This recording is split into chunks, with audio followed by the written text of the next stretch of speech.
Don't wait for the voice of this is what I was born to do to kick in. Go create that experience. Look at your gifts, look at your abilities, create the experience for yourself. That is sometimes the best solution you can have, as opposed to waiting for that feeling to come hit you. There's something inside of you that you are that no one else is. It's just you. And when you find it, you stop seeking. You found it and you start building. I'm Elysia Skye, and this is the Brilliance Method podcast. Through mindful, motivational, and often hilarious conversations with thought leaders, entrepreneurs, and executives, you'll discover new ways to create your life on purpose.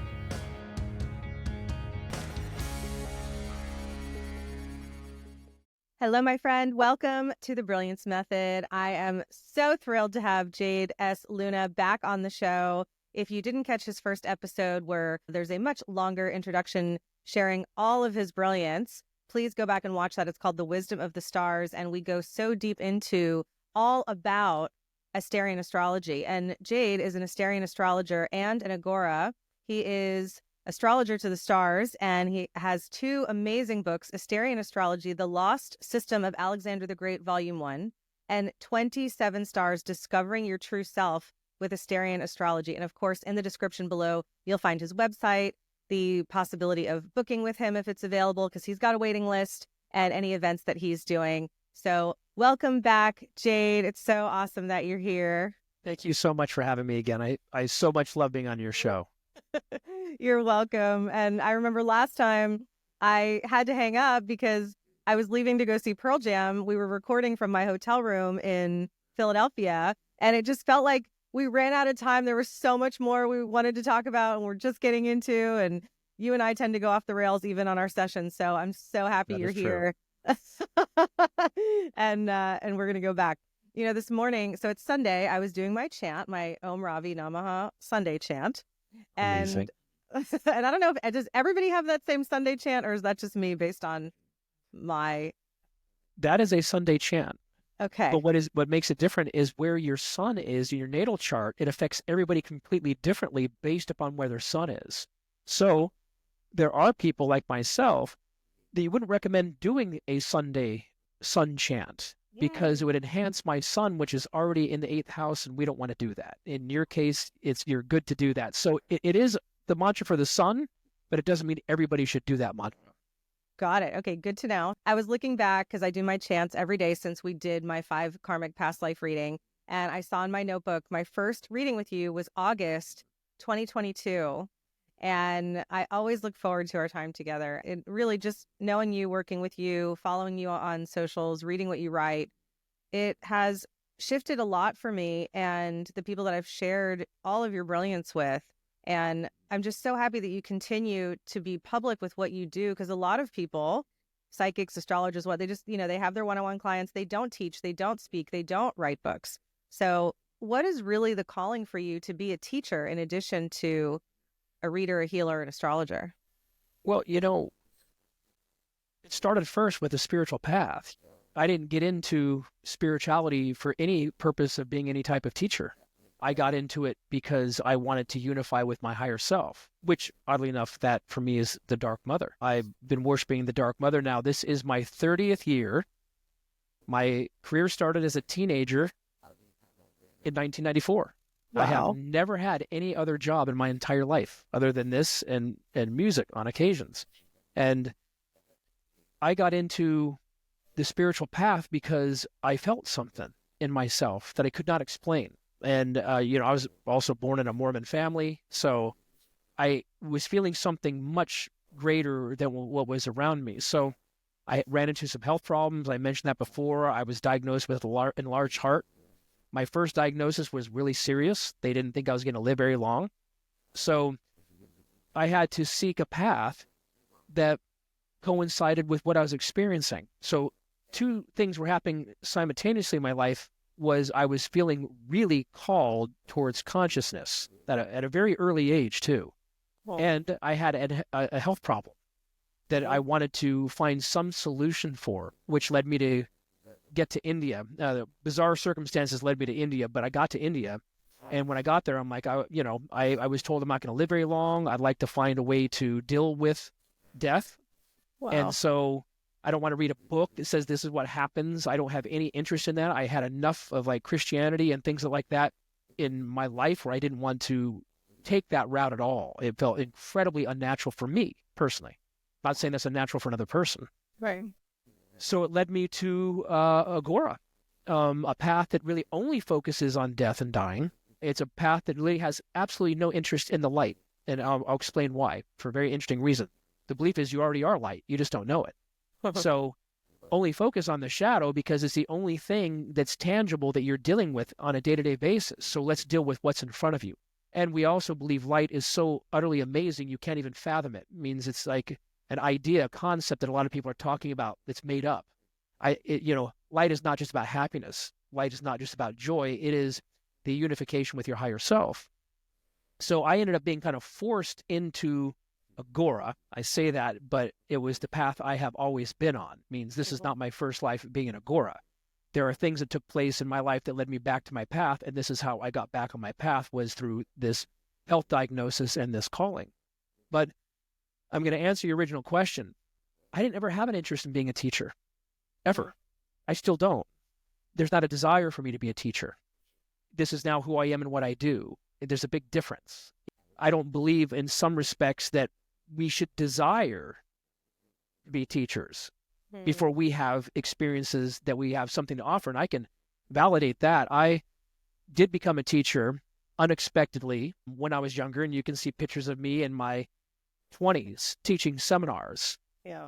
And I remember how people were like, wow, this guy's so enlightened. He just got back from India. And it was always because I had an amazing tan, always.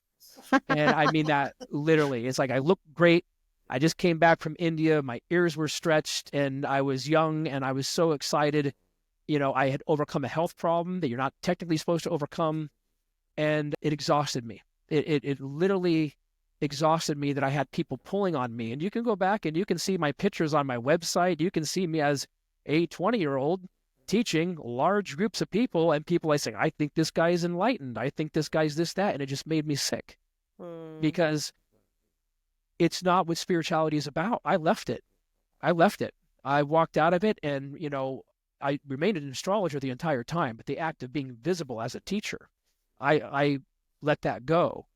And then I let not my force put me in this type of a role.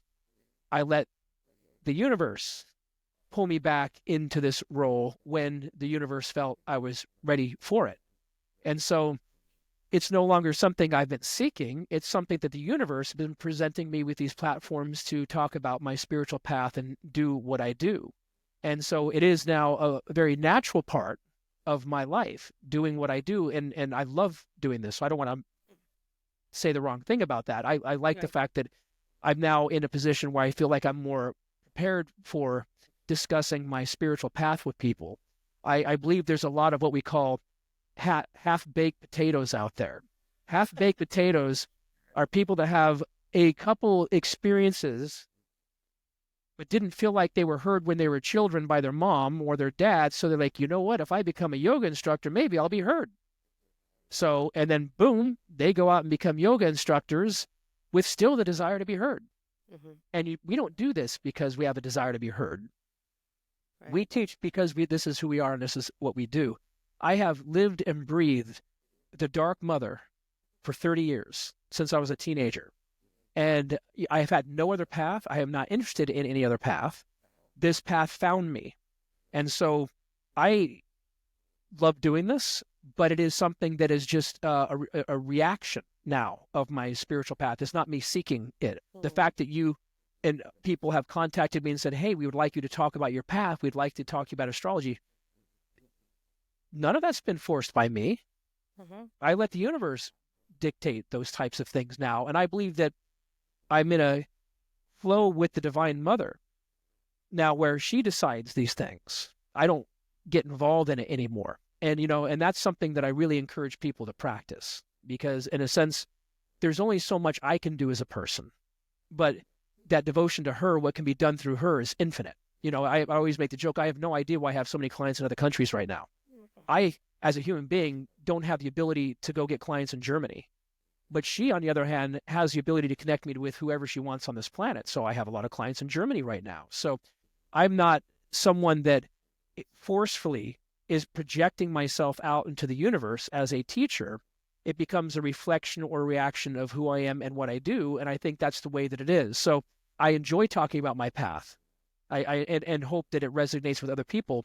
But it's been like even the writing of books, that was even spun about by my environment, things that were going on at that time in my life. And I was sitting down writing even with no intention to write. I had to put books out. I had a series of events take place that literally made me put books out. But anyways, there's so much we can do as human beings, but there's so much more your path can do for you. But that's the reason why I'm saying people should live for the reason to find their home base spiritually. Your home base spiritually is there's something inside of you that you are that no one else is. It's just you. And when you find it, you stop seeking. You found it and you start building. So it's kind of like the idea when I found Kali / Hecate, when I found that particular force, there was no more looking anymore. The seeking was done. I found my home base. So now it was about building on top of that base, kind of like building a house. And so I have been building a house now for 30 years, and I've transcended a lot of the time frames. Let me explain that. After 7 years of worshiping and being devoted to one path, you start to become conscious of that path. Means you start to become awake to that path, but it's 7 years. After 14 years on that path, you start to have visions and experiences that come directly from that path that you've been building. After 21 years, you become a part of that work. You become a part of the work of that particular deity, that path. So I'm now going on 30. So I believe that when I started to come back into the scene as a teacher, it was the actual year that I hit 21 years on that particular path where the mother was like, I want you now to talk about this particular path that you've been on. And I absolutely feel like I'm a part of this goddess's work. And that's not me saying, look at me, look at how special I am. I'm a part of the Divine Mother's work. Oh, I've earned it. I'm on my 30th year now. It's like a marriage, and the deeper you go and the more stuff you burn through and the more challenges you overcome in that relationship, the deeper that relationship gets. And it is an actual marriage. So now I believe that I've come about at the age of 21 years of worshiping her. It was that year that she started offering me these opportunities. So I'm now a part of the work of this particular force. And that's not me again. Like I said, no one is great. No one's holier than thou. I'm not more important than someone else out there. But I've earned it. And there's the special confidence I have with my relationship with the divine is this has been earned. Not that I was born with some ultra greatness. I don't even believe in stuff like that. We earn all of these things. So to answer your question, long answer, this is now a reflection of what I do. This is a part of the path for me. And like what great guidance within that too. And one thing I always tell my clients is, you've found your way, you've made it, whatever your definition of success is, which I believe is inner peace. When you can wake up and every day do what you feel motivated and inspired to do, instead of pushing against what you think you're supposed to be doing versus what you are called to be doing. And a lot of people are scared to do that. And why do you think that is? Scared to pursue what they're being called to do, right? You could have been like, you know what? I really should go to law school. It's the influences, I think, of our society that have a lot to do with our parents. I have been talking a lot more about my upbringing. I remember when I was suffering with my health problem and I started thinking about going to India, I remember my dad saying, "You're not going to try to be an astrologer, are you? Like, no one makes a living doing that." Interesting. Why did he say that? Right. Well, because, it's a struggle for some people. I think I think he was being practical to the fact that, hey, you might not make a living doing that. So here, what would you choose that for? My dad worked for the Forest Service, this is when he was in Sedona, Oh, yeah. And he was like, why do you want to do something like that? Sometimes your calling, that force of inspiration of astrology was so strong, and nothing was going to stop it. And I think I let that voice be answered, not the voice of what people around me wanted me to do. So, I think some people have a hard time knowing who they are, and I think when someone tells me I don't know what I want to do, it's like, it's one of my biggest challenges, when I'm working with someone, when someone says I don't know what I want to do. And I say challenges because it emotionally affects me, because I've never known what that had felt like. I've always had things I've been motivated by, interested in. It's oddly enough, I do not have children, and it's one of the reasons why I never did. It's because I have so many things and so many plans and things I've wanted to do. The concept of that has never entered my sphere. It's not that I don't like children. I'd probably be a great dad. I just have so many other things that have been on my plate, and I've had so many motivations. It just felt like I'd be taking a step out of what I feel motivated to do. And, now at my age, I still feel motivated to do innumerable things. I think a lot of people listen to people around them. A lot of people are afraid to be themselves because of society. And then there's people that generally just don't know where their gifts are, and they're different. I mean, there are people that have cleaned out the entire corporate world as an example, and are going, I'm ready to serve, but what do I do? Where are my gifts? And that's a journey that when people are on, you should find an astrologer that can help you find those gifts. And some people I tell, don't wait for the voice of this is what I was born to do to kick in. Go create that experience. Look at your gifts, look at your abilities, create the experience for yourself.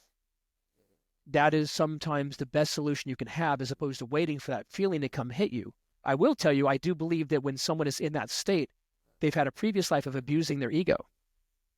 If in a previous life you abused your ego and your ambitions affected people negatively, in your next life, it can be revoked from you.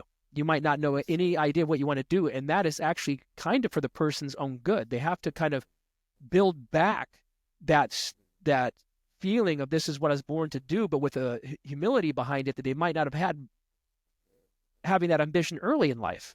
So there's a lot of reasons why a person may not know what they want to do. I think society has a lot to do with that. I think that sometimes our parents can have a lot to do with that. And then we have some people that are ready to go and have an clean slate. I'm ready to serve, but what do I do? And they don't know. They have to create that experience all over again. And that's why I tell people to look at your gifts, look at your abilities. Don't wait for that feeling to hit you. Go create that feeling with your gifts. And after a period of time of committing to that, that feeling starts to kind of brew up again. There's a flame inside of everyone's heart, a flame of inspiration, a flame of passion. Some people, it burns out really early, and you're responsible for keeping wood on that fire yourself. So how do you keep wood on that fire yourself? You have to live a life that's inspired. I do multiple things in my life just to stay inspired, because once that flame burns out and you're no longer inspired, well, that's how you make getting old a real challenge. If you don't have your inspirations anymore and that flame's out, getting old is quite a challenge. If you keep that flame lit by throwing wood on it, by doing various things, which I do, then getting old is fun.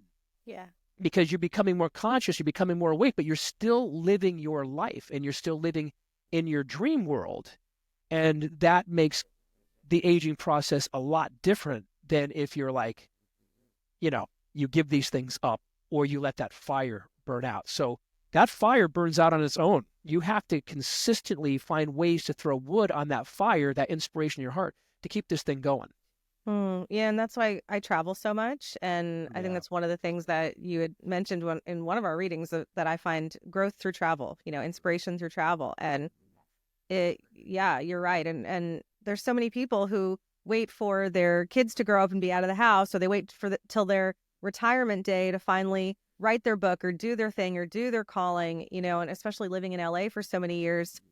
If people are like, oh, it's past my prime, I'm too old to do this, or I'm not educated enough to do this. And it's like, oh my God, I just want to lovingly just shake them and be like, you can, right? And when you have clarity on your purpose, whether it's self-discovered or through someone as amazing as yourself, it's one of my favorite things to do is then work with them on the How do we get started? How do we build it? How do we expand? How do I help you stay out of your own way to not fuck it up and go back from an egoic place of needing to hide because you feel unworthy? That's what, like, most of my work with my clients goes into that part. You know, they know what they want to do, and I help them to figure out what are their unique steps to accomplish their dream. And then fear kicks in, doubt kicks in, those voices of the parents kick in. One of the greatest things my guru told me was, he said, the idea of age is a demon. It's a demon in your mind. He said the idea of age, I'm so glad I heard that in my 20s. It didn't matter to me then. It started matter to me when I got older. He's like, your spirit is ageless. There is absolutely no age tapped into your spirit. And he said, your body ages. And he would say to me, are you your body or are you your spirit? Because if you're your spirit, you are ageless. If you are your body, give it up now. You're too old. I remember him saying that to me when I was 36. He was like, I had a conversation with my guru again about age. And there were various things that were going on in my life through two various careers I was having. And one of them seemed, at that moment, to seem to have some age elements tagged to it. And he strongly disagreed. And that kept me going in worlds that you should give up in, or according to the world. I decided not to believe in my body as the predominant force, but to believe in my spirit, which is ageless. And so that is something I really want to put out there. You have to decide whether you want to identify with your body or you want to identify with your spirit. Your spirit is ageless and is infinitely inspired. And if you let the concept of age defeat you, you're not believing in that spirit that exists in your own soul. You made so that. Yeah, and so I do like bringing that up there, because a lot of people I talk about, it's like, I'm getting too old to do this. I'm getting too old. I'm like, well, are you your body or are you your spirit? Your spirit is ageless and is infinitely youthful as well. And if we can stay connected to that, then we have a much more fulfilling life. I love talking about age now. I used to hate talking about it, especially in my 30s. I was like, oh God, 30s was like real complicated, talking about age and stuff like that. Now it's like, it's actually amazing getting older, because you kind of return back to where you were when you were a child, but with full consciousness and full awareness. And the whole process of reincarnation takes place in one life, meaning we all start off as children, and we go through this path of age and becoming these older souls, but the spirit then, as you hit the more advanced paths, it starts to return back to where it was when you were young, but with full consciousness. Buddhists say you always return back to being a child when you're older, but with full awareness. And so, oddly enough, I've even found that to be literal. And the older that I've gotten, the more easy it is for me to access memories of my youth as like a baby almost. Interesting. It's like you do start to connect as you grow older to even the fibers of your spirit that when you were a child, but you're awake and you're conscious of it. So there is an actual magnificent element of getting older, because you are able to become more conscious as you go deeper into your spirit. Point being, though, we are in a life where I love encouraging people. You're your spirit. You're not this body. This body changes, goes through transformations. I mean, it does what it's going to do. I also like people doing the best they can to keep their health going, because in a sense, I believe that we should be confident as we age. I think we should.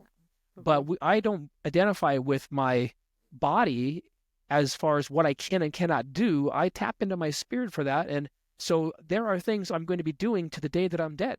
And I'm certain of that.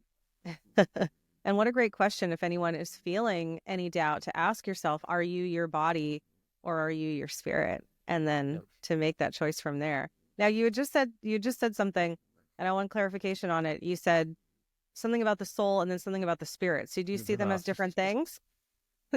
I love that question. Okay, let's do it. We are three bodies. We are this human body, which comes right from the sex chakra. The sex chakra rules over your human body. It took your spirit and brought it into this form. So we have a human body. We're experiencing it right now. Your heart chakra contains your spirit. Your spirit is your energy body. Means when we drop this body, we go into an energy state. And that energy is your spirit. It looks just like you do right now, but it's an energetic form of it. And then we have a soul, which comes from the crown chakra, where we are all one with the universe. You are infinitely one with everybody, but you have an individual spirit that is your own thing. And it looks similar life after life after life. It's an energy form, comes from the heart chakra. And then we are a human form too. And we have to master all three. The light body, the soul, you don't really master, you merge into in the end. But you have to master your humanness, and you have to master your spirit. They both have to be mastered. And oddly enough, this often deciphers where on this planet you incarnate.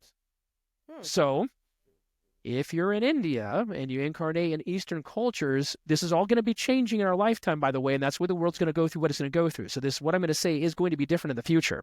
Okay. But we generally reincarnate in India and in the East to fully focus in on our spirit, the world of gods, goddesses. That is the realm of the spirit. Your spirit is an energy body that infinitely connects with the divine and different entities, different beings. So when you're born in the East, that is the work of that life. When you're born in the West, you have to work out this humanness because you have to master yourself as a person. It's one of the reasons why my guru said, I like my Buddhas in the city. I don't like my Buddhas out in the mountains. But I know I live in Joshua Tree, but I'm very much a part of the world in so many various ways. And I exist in the part of the world in different ways to keep that lesson of my guru going. He even wanted me in entertainment business and stuff like that as well, because he knew that place would grind down my humanness. You would learn more about your humanness there, but you're going to learn more about your spirit as being an astrologer. He's going to want you in both realms at the same time.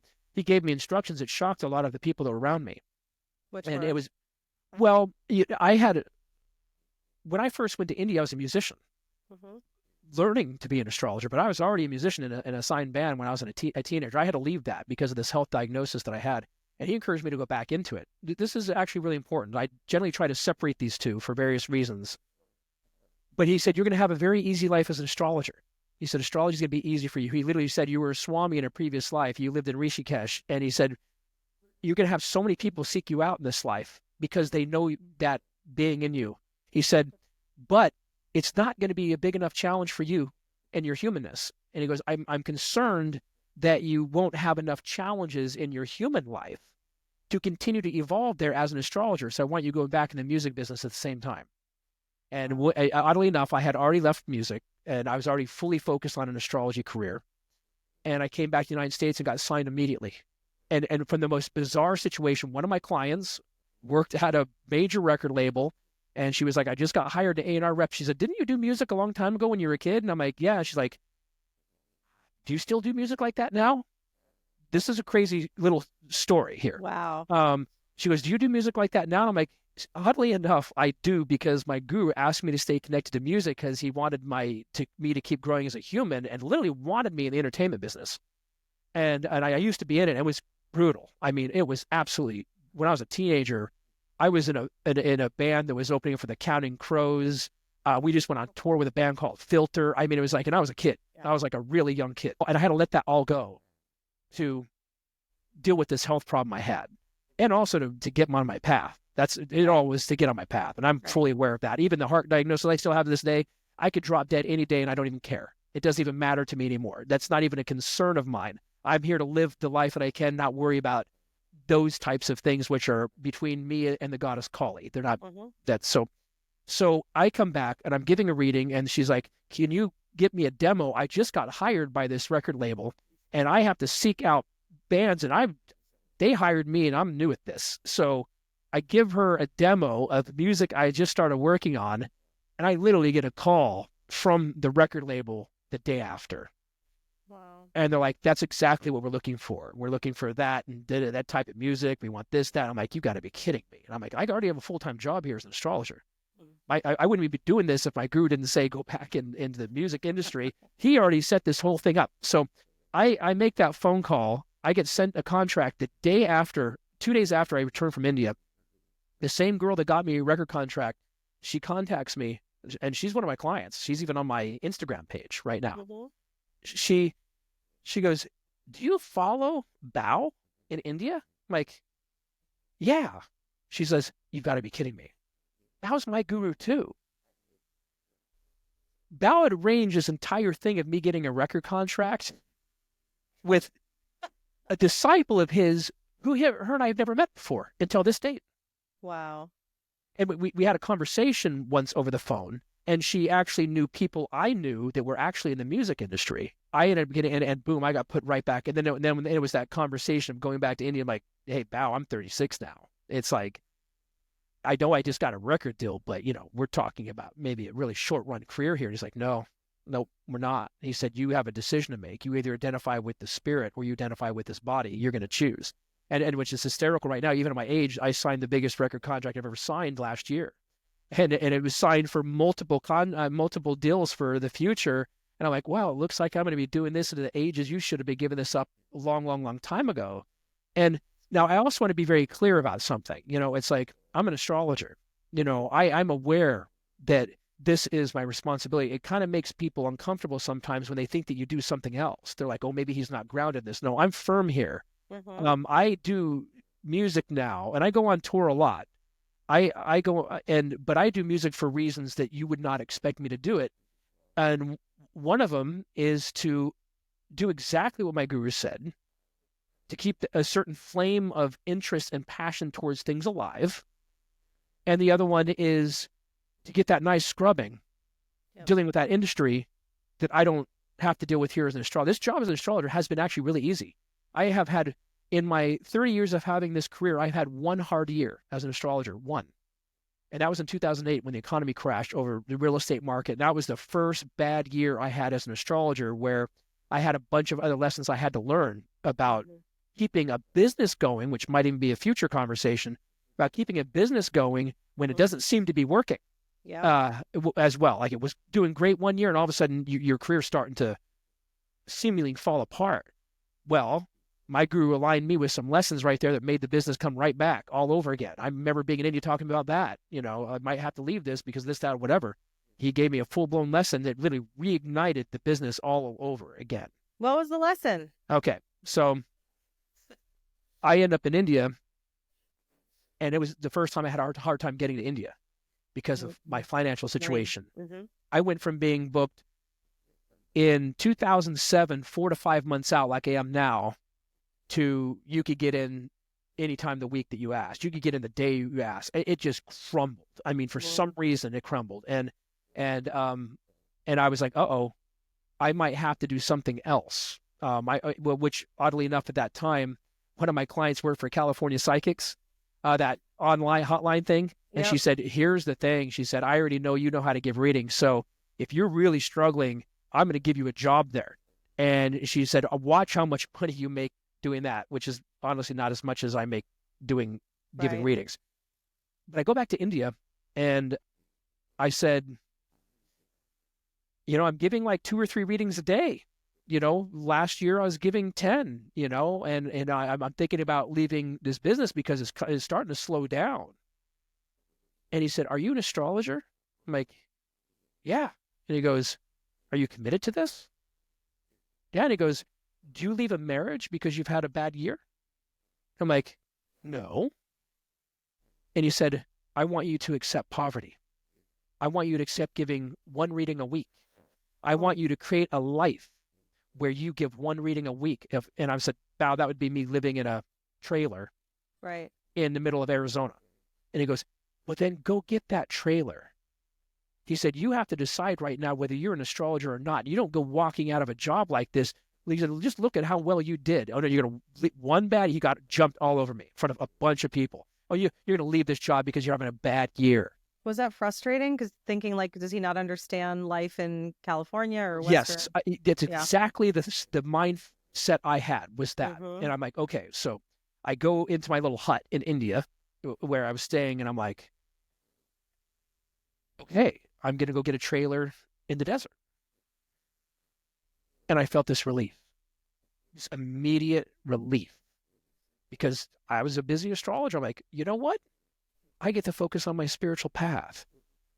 and maybe I will have one client a week, and maybe it won't have the same substance I had. And I felt a relief. I came back.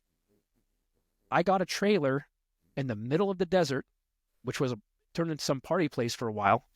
And the reason Sorry, I being missed is it. because it actually was a place where I would do shrooms, and I would go on dark mother hallucinogenic trips on shrooms, and I used the trailer for that. The reason why I use it for that is because I get this trailer, and I commit to it, and my business just takes off all over again. Of course. And he said, you got it right. And he said, you accepted it. This job is not about your ego. This is your job where you care for people. I don't care if it's one person you're caring for or 10,000 people you're caring for.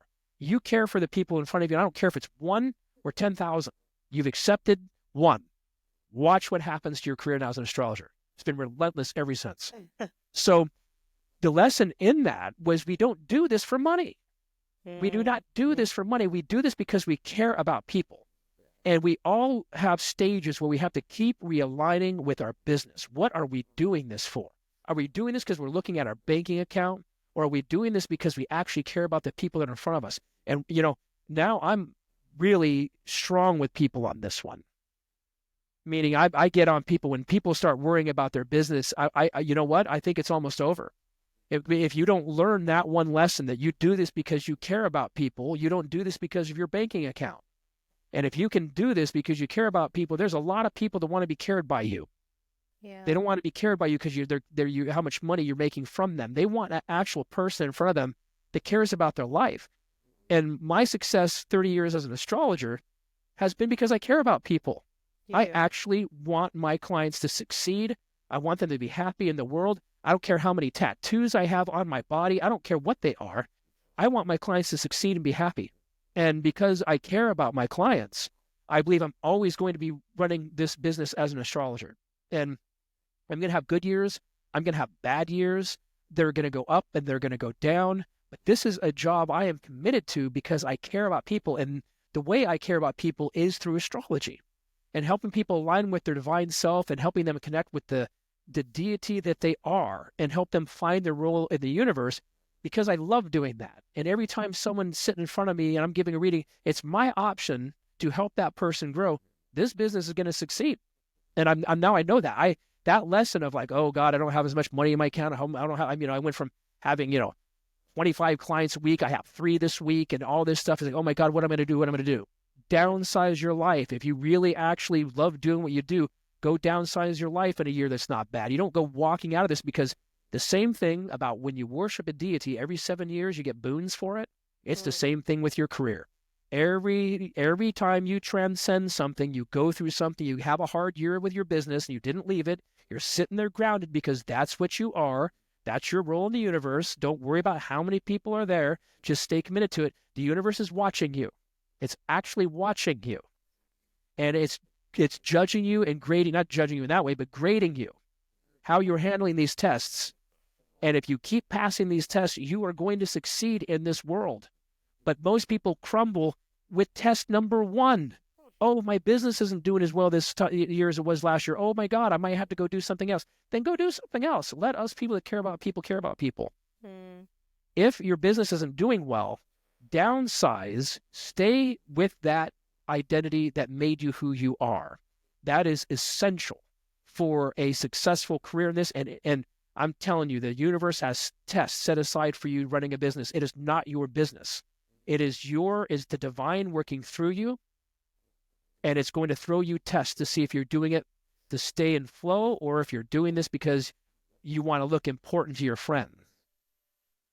You're speaking to my spirit right now. It's funny. I just had this conversation with my husband yesterday, and he's a musician, so there's that conversation a lot, right? And he played this really small show last night, and it was fun. It was a fun show, and something his brother said that I really respect is like, I'm just here to play music. Like, I just want to play music. Like, I'll work in a restaurant and I'll do this so that I can play music, right? It's just always comes back to the music. And someone had said to me yesterday, oh, are you making money on the podcast yet? And I was like, that sounds great. And in statistically, because I work primarily with entrepreneurs, most entrepreneurs quit in the first year. The ones that really go for it quit after the third year. Most of them, once they realize they're doing essentially the same job over and over in different ways, because we're very creative beings, they get bored and then they burn it down. And as far as podcasts go, most people apparently wind up in the podcast graveyard after 6 or 8 episodes, because it is like producing a television show. It's so much work. There's a lot that goes into it. And the reward generally isn't money, even though it can introduce people to my business. And I certainly have an intention to introduce people to my guests' businesses to help them.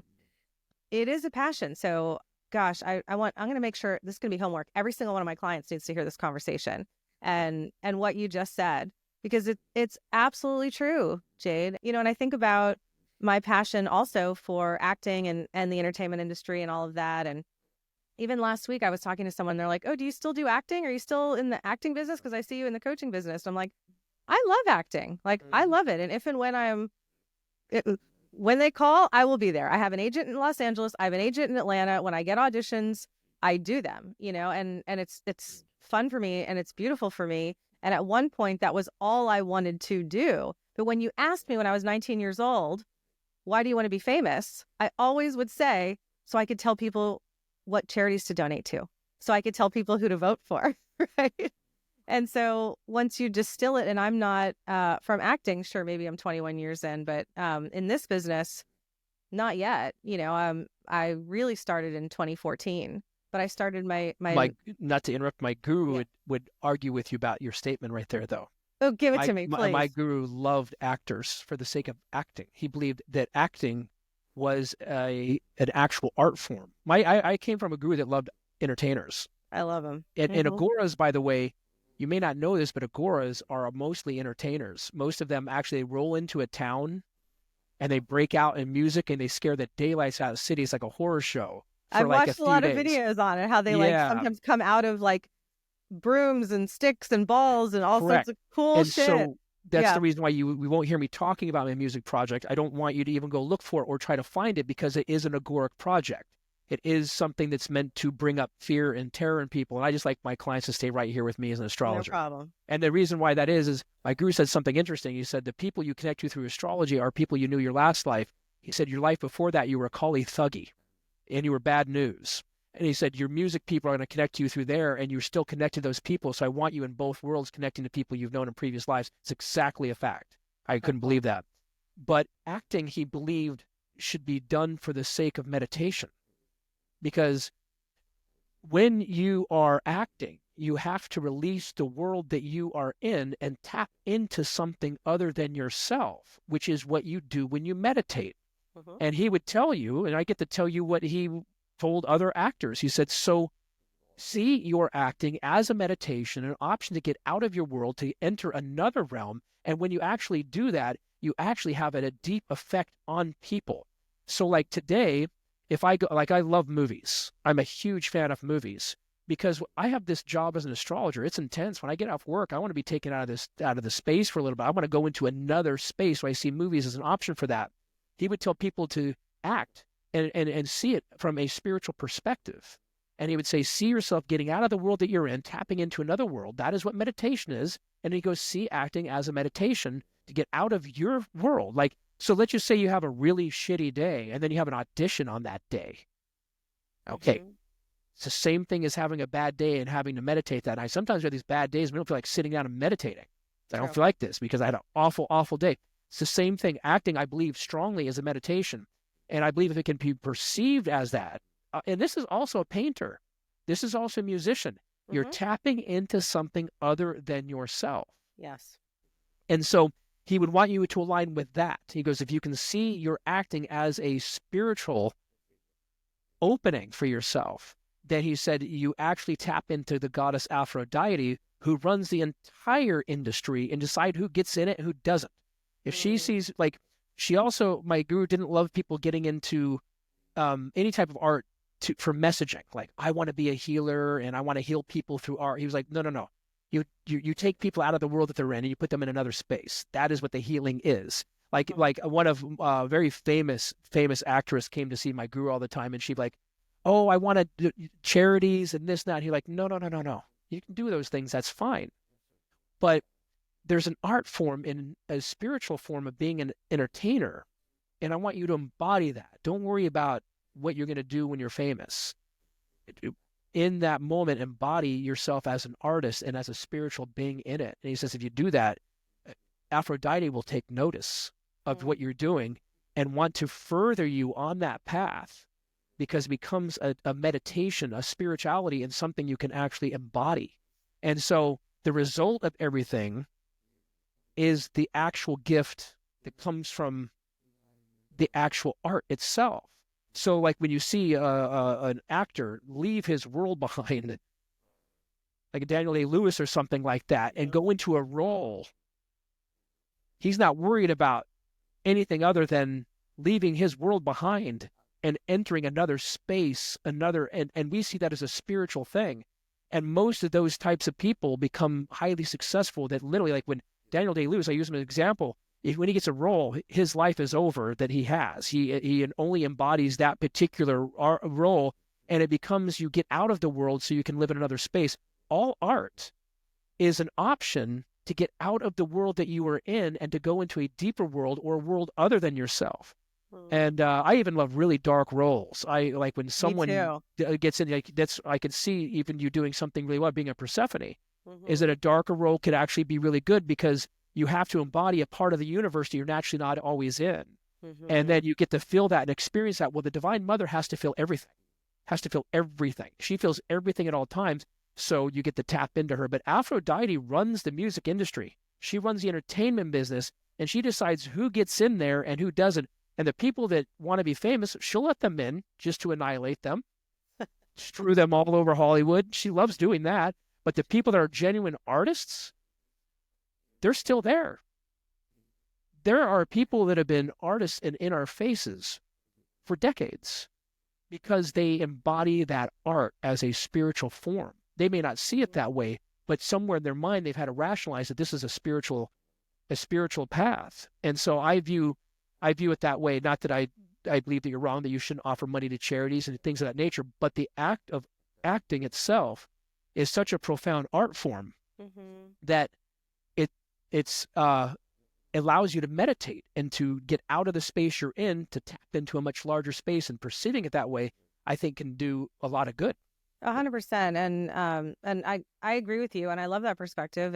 And the question that was asked of me was, why do you want to be famous? Like, why do you want to be influential, right? So not even the money, but like, I want to be helpful. So there was a clue in there to, well, Elysia wants to be helpful, and I love acting, and I love art, and I love playing, and I love playing pretend, and I do miss it. And in even hearing how your life is going with your music and your astrology, and earlier you had said, I'm going to paraphrase, but like, it's almost taboo to have two careers or two things, and people, it can put doubt in people's minds that you're serious or that you're dedicated.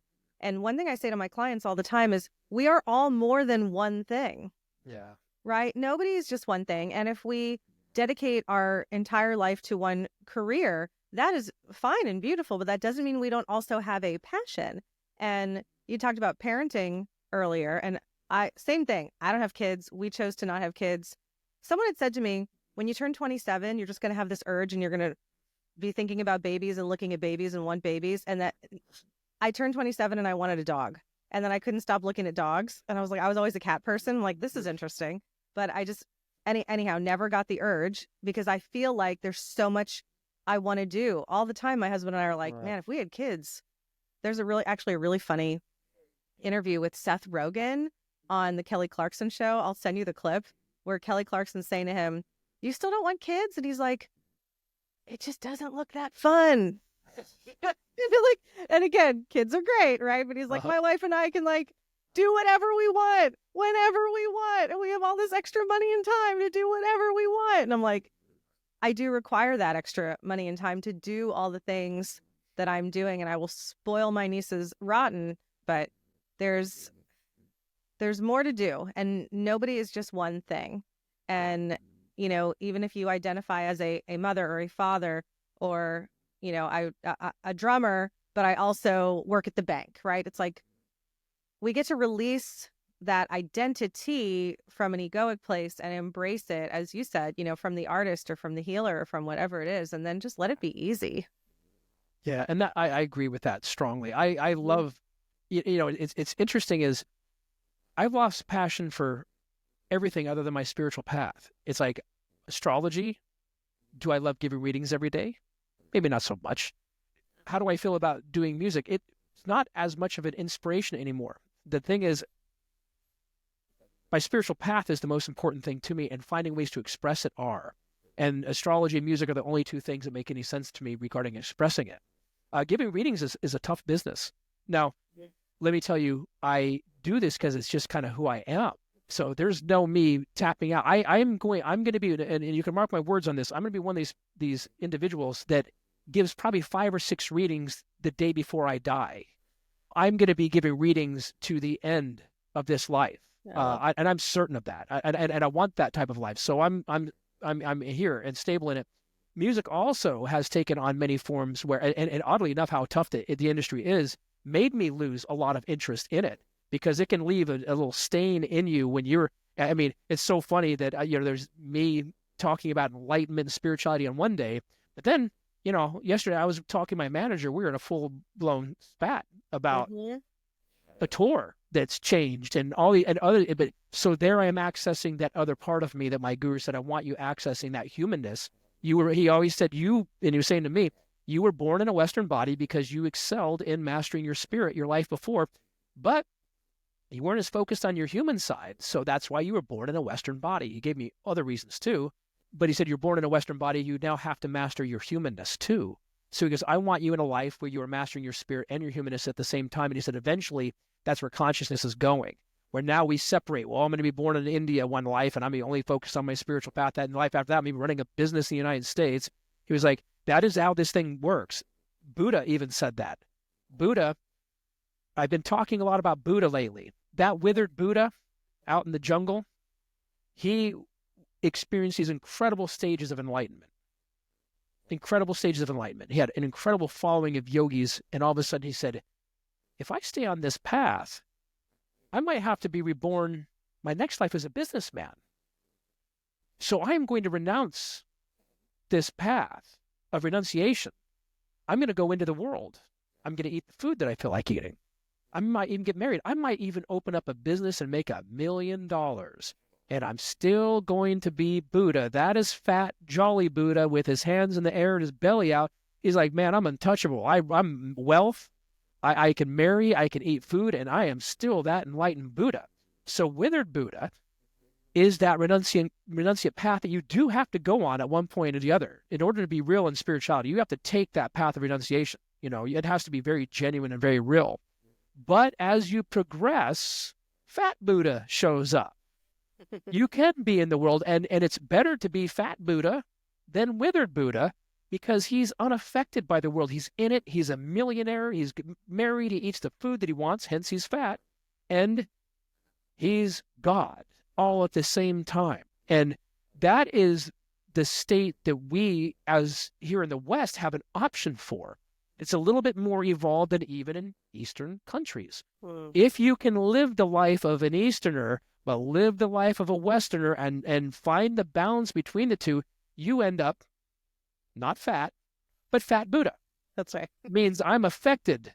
I'm unaffected by the ways of the world, and I'm still enlightened. We have that option here. And that's literally, I'll be honest, the life I'm trying to lead right now, is I am, without having a lot of attachments to the world, which is very genuine. I mean, I could go back to living in a trailer in a second and feel a big relief from that. I'm flexible. You always have to be flexible. If the universe wants to call that card and you go into poverty for a little while, you've got to be flexible in that. If you're not flexible, the universe is going to make you flexible. So that was the lesson about the trailer, by the way. And I want to make that real clear, is I'm now, the reason why my business, I believe, will keep running, it's going to have good years and bad years, but why it's going to keep running without a break is because I'm officially flexible. If it wants to pull that card where I go live out in the trailer again, good. I have no problem. As a matter of fact, there's a longing sometimes that develops for it. There's sometimes like I get so busy and so exhausted with the ways of the world that trailer starts to sound nice. And because it's there, that I can always go there, the universe is like, I know you can go there, so we're not going to have you go there. We're going to keep you right here. But please keep that doorway open. That is you bending to whatever will I have for you, not the will you have for your own self. So the ticket to success in this world is being flexible and being able to go in and out. And it's funny, when being an astrologer is hard. I've always wanted to be an astrologer, but at the very beginning, I want to write books and I want to go teach seminars. The act of giving 10 readings a day, which I do right now, that's a whole other story. And that started very, very early, just like my guru said. And this is a funny, true story. I had another one of my clients, and this was only 2 years of being an astrologer, and my phone would not stop ringing. I mean, it was just ringing, and Courtney Cox was responsible for that. She advertised me publicly, and my career took off, and I'm like, I don't know if I'm ready to give readings. I'm ready to be an astrologer, ready to write those books, ready to give seminars, but do I feel like giving these amount of readings a day? So one of my clients, also, I've always had this relationship with the music industry. My entire life, I've had a relationship with the music industry. She worked at BMG Records, and she goes, I heard you kind of complaining to my friend about how many readings you give and that how, you would like to have a life where you didn't have to give so many readings. We have an opening at BMG Records for you to come work. And this is a true story. I'm like, okay, well, let me think about that. So she calls me the same night after I was done giving readings. She said, so this is what we have. She says, have you ever heard of Windham Hill? And I'm like, oh, yeah. She goes, it's a new age label. She's like, do you know who Yanni is? I'm like, yes, I listen to Yanni. She goes, do you know like who Patrick O'Hearn is? And I'm like, yes. I said, it sounds odd, but I'm someone that goes from listening to like from Metallica to Yanni. And I'm a big new age fan. I'm like, so I'm huge. And she's like, okay, I run the Windham Hill office and no one here listens to that shit. Nobody. We need someone coming in here to create greatest hit albums. We don't listen to Patrick O'Hearn. We don't listen to Yanni. We don't listen to Tangerine Dream. We need someone in this office that actually listens to new age crap. And that was what she said, not me. And so she goes, if you want it, you got a job here. I literally cut my phone off, go to the office next day. There are active CDs that you can go buy of like Patrick O'Hearn and Tangerine Dream where my name is inside of it. I picked the greatest hit songs on those. Okay. That was a short-lived. So what happened? That was also one of those experiences where I realized I was never getting out of this. Is Darren Lewis, he was the CEO in BMG Records. After a couple of weeks of working at Windham Hill, he brings me upstairs and he said, Grace told me you give readings. I'm like, yeah. And he goes, can you give me a reading? I'm like, today? I'm like, oh, all right. Okay. And so I get his birth information. At that time, I did charts by hand. So I put his chart together. I go back and I give him a reading. And this is not a joke. He goes, you're fired. He goes, and I'm sending everybody from this entire office and other offices to you as an astrologer. Get out of here. Your phone's going to start ringing. And I'm like, I walked out of BMG fired. He also knew it was going to close down. He also knew that BMG, the Windham Hill office was closing down. He said, we're not having that in the future. So he knew that. But he literally fired me and said, I'm sending everybody to you. And to this day, I still give readings to people that were once said, Ron Oberman from MCA Records and all these people in the record industry. And they all laughed the way that I'm still talking. I mean, Ron Oberman, he was at MCA Records. I was a kid in front of him. And my band at the time was in front of him. And there was this band called Filter. And it was, I signed either this band or Filter. And they signed Filter. And I still know the band Filter to this day and still interact with all those people. And it's like, but I've always had people would be surprised when I go, I know tons of people in the music industry. And it's funny still being a part of the music industry, and they know nothing about my job as an astrologer. They know nothing about it. And nor do I generally like mixing up these two worlds, but they've represented something very different in my evolution as a person. But my attachment to both of them as the job of being a reader and being a musician is very weak. I'm at a phase in my life where, and I believe that's why music is becoming more successful in my age for me, is because my attachments to it are starting to get lesser and lesser. And I'm a firm believer that if you look at your life, the things you're attached to aren't working at all, and the things you're not attached to are working perfectly. So what's the point of attaching to anything?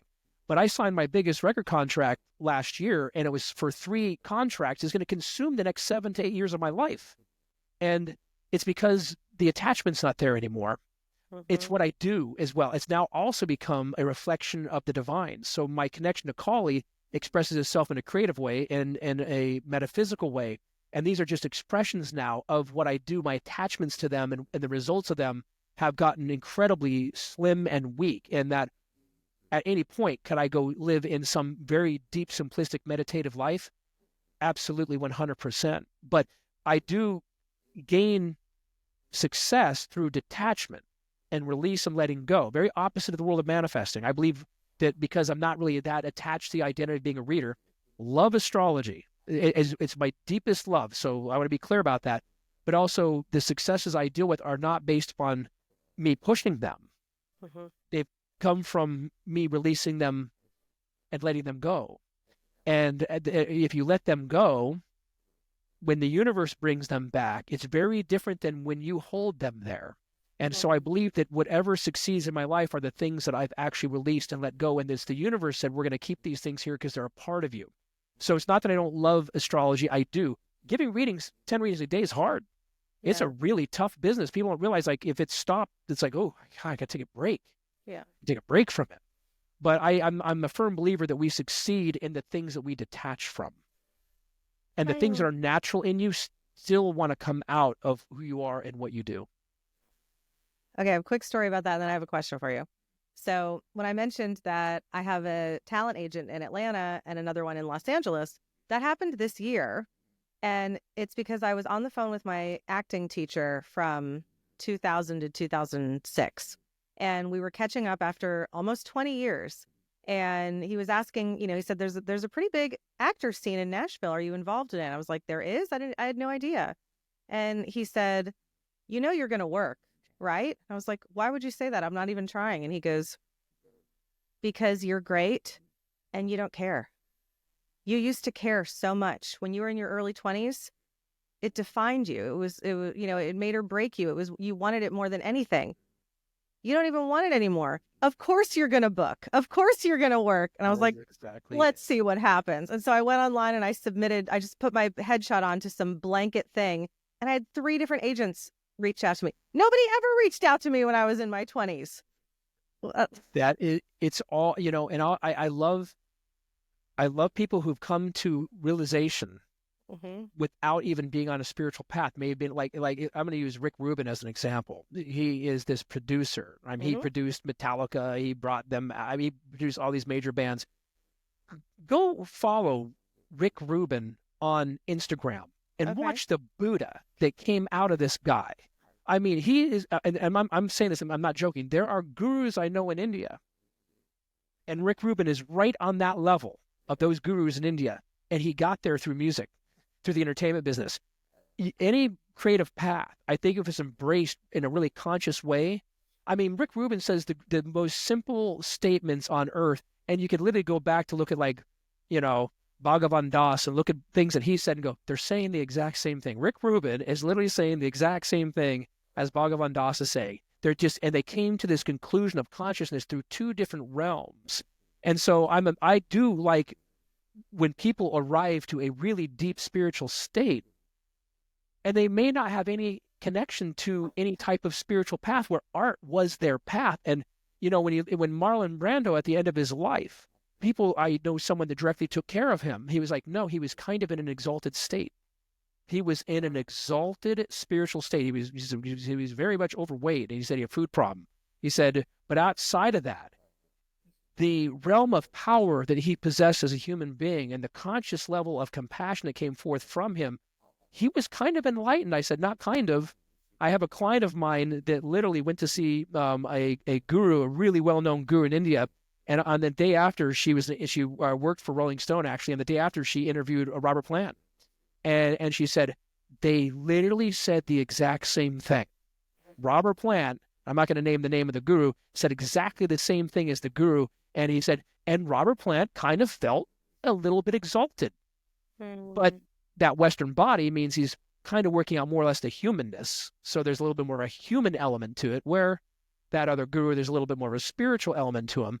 But they've come to the same conclusion of consciousness through very different means. Interesting. Well, yeah. And this acting teacher, He's a great actor. His name's Dennis Laval. He's still acting. He's still teaching, and he always did it for the art, always. And I've seen his number of clients go up and down, exactly what you just described, and exactly what your guru described. He's a true artist, and he always pivoted to be an artist. So I could see how he got there with that guidance. Okay, question. So when we embrace the idea of being flexible, right, as things go up and down, how do you do it when you have partnership, right? So like if one person's making more money than the other, and then it's like, hey, I'm going to go live in a trailer. Like maybe your wife doesn't want to live in a trailer. You know what I mean? And then also it's the same question, but there's people that might work for you, right? You have Alyssa, I have Carla and Pinky. It's like, if we just decide, hey, everything, that my guru said you're gonna have to downsize. He did tell me that. He goes, you have to come back and downsize. And he wanted to be downsizing. He almost alluded to the fact that my business was never going to return back to normal.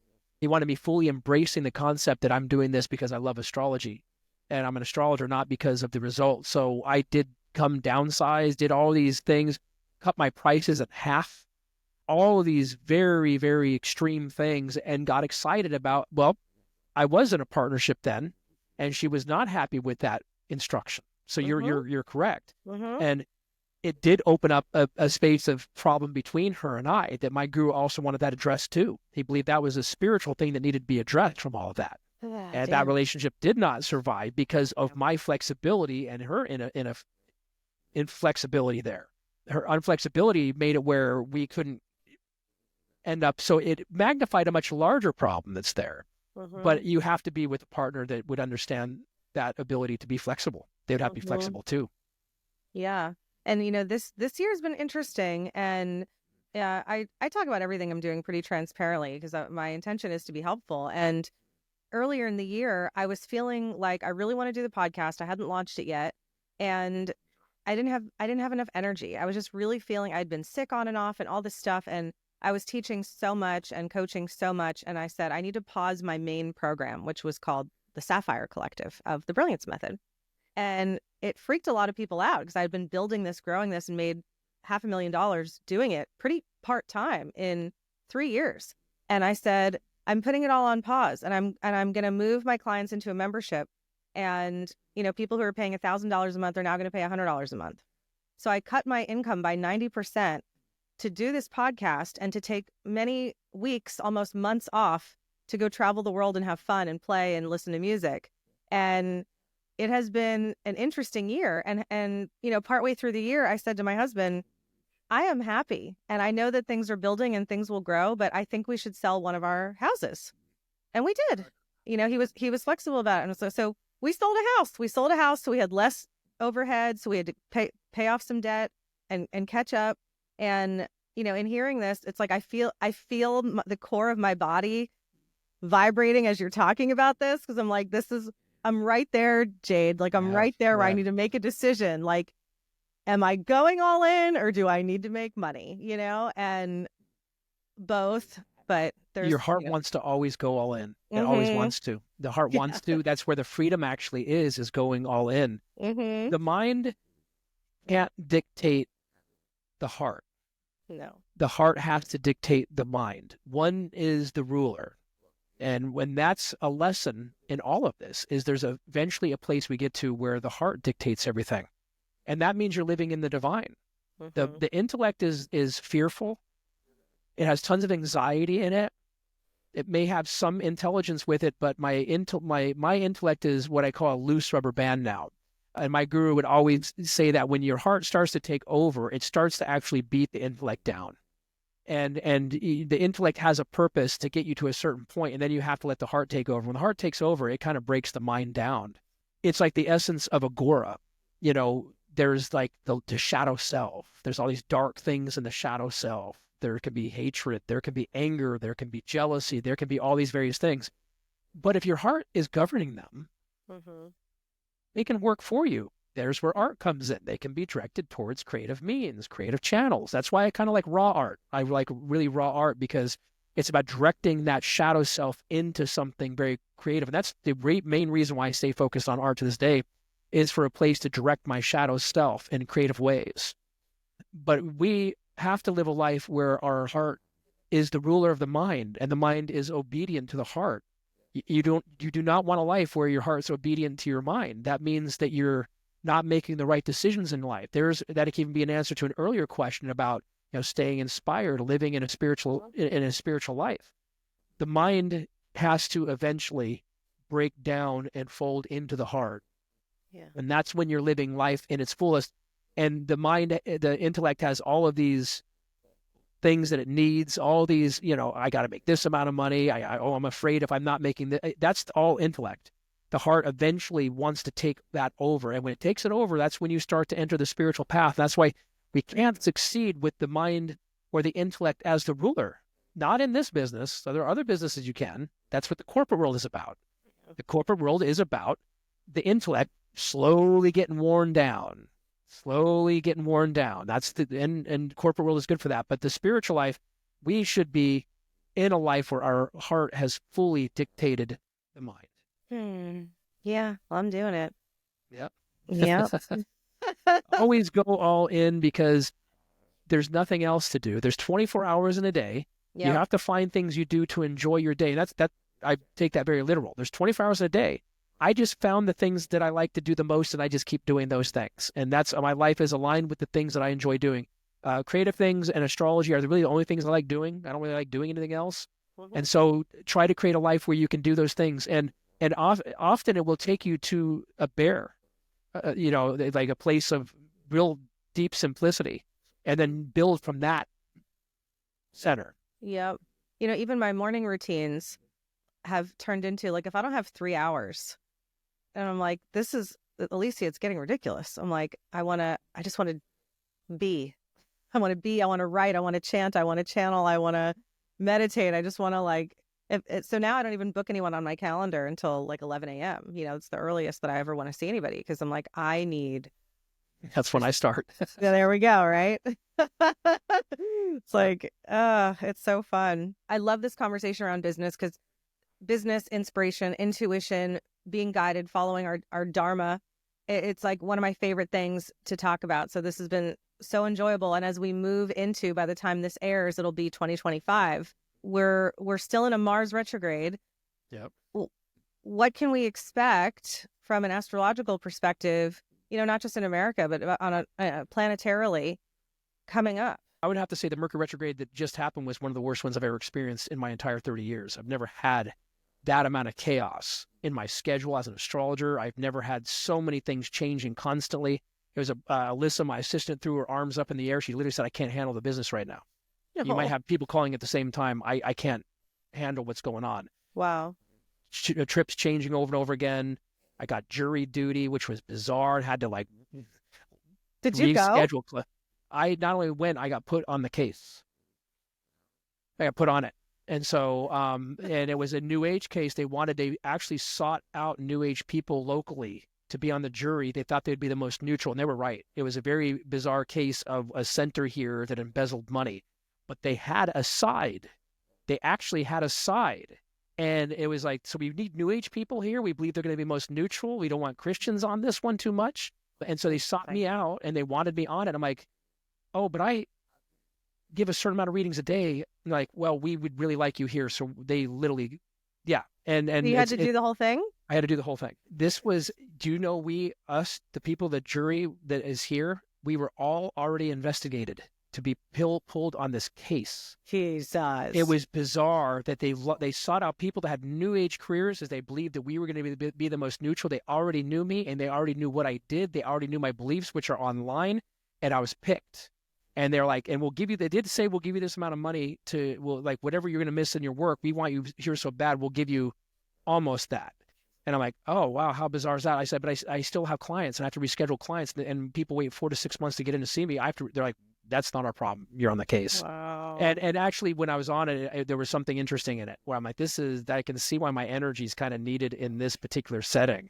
It was so bizarre. Anyways, but that is officially finished. Oh my gosh. I'm just fascinated by the whole thing. Okay, so what's happening in 2025? 25, we have 3 heavyweight alignments. 3. Very, very unusual to have 3 heavyweight alignments in 1 year. We have Saturn going into Pisces in March. It's one of the hardest alignments in astrology. I do not like it. I'm not happy for me. I'm not happy for anyone to have to go through Saturn and Pisces. So it's not personal. Yeah. But it's, we all have to deal with the feeling of separation. Inside the heart of light is dark. Inside the heart of dark is light, like the Chinese yin yang symbol. Darkness is just separation. The only thing we're afraid of is separation. We're not afraid of anything else. We're afraid to be separate from people. We're afraid to be separate from our bodies with like pain. Separation is where all darkness comes from. Unity is where all light comes from.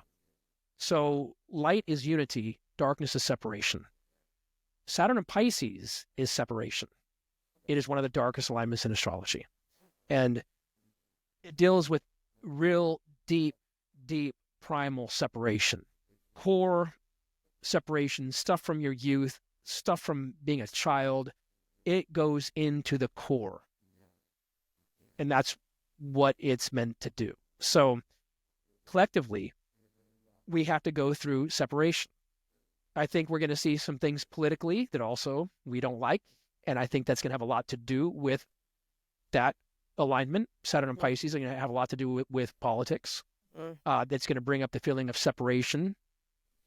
Then we have Rahu, the head of Medusa, the North Node, slipping into Aquarius in May, which is an alignment for rebellion, humanity. Where do I hide? Well, I actually like Rahu in Aquarius. I actually believe it's going to be a little bit of a light. Humanity is going to respond to this. So humanity is going to respond to some of those things that I just said about the previous alignment. So it's an alignment where humanity gets to come together and say, what do we want to do about things? We now have a little bit of power. When planets end up in Aquarius, humanity has some power in that. So Rahu shifts the gears of who has that particular type of power in the world of humanity. So there's a humanitarian shift that's coming. There's going to be rebellions that take place. South Korea set down the mode for what other countries can do in the future. So there's a little bit of light coming from Rahu in Aquarius. Then Jupiter goes into Gemini, also in May. Highlights this whole new world of communication. Podcasters succeed. People of communication start to succeed. Some of this I like. So we have alignments that really deal with heightened technology. Rahu and Aquarius, Jupiter and Gemini. These really highlight technology, aliens, the other realms that deal with what we're tapping into right now. And then we have this underlining Saturn and separation going on. Unlike any year I've ever seen. I've never seen a year like this in my entire 30 years of being an astrologer. Not excited for Saturn and Pisces. Very excited for Rahu, Medusa's head going into Aquarius. I think that people start to get frustrated in a big way there. And then it's like, who has the power? Humanity actually might. And then that's going to make things make a lot of sense that didn't make a lot of sense. Then we have Jupiter going into Gemini. Both signify a technology type of explosion that's coming, which I believe has to do with what's already being seen now. So 25 is a year where we deal with deep primal separation, clear out some of the oldest wounds we have in our spirit. So use it like that. Okay. Use it as an option to go into the deepest part of your subconscious mind and purify old wounds. If you can do it on your own, your external life will be held together. If you can't get to those places, then the universe is going to use your external life to force separation into your life. So this is the point of being a yogi, and this is the point of the spiritual path, is we should have an advantage of how we deal with things in the universe. Yeah. So the other two alignments are highly connected to a deep progression in consciousness and a deep progression in humanity and technology. So separation mixed in with technology explosions is what I'm seeing happen next year. Watch out for earthquakes and tsunamis.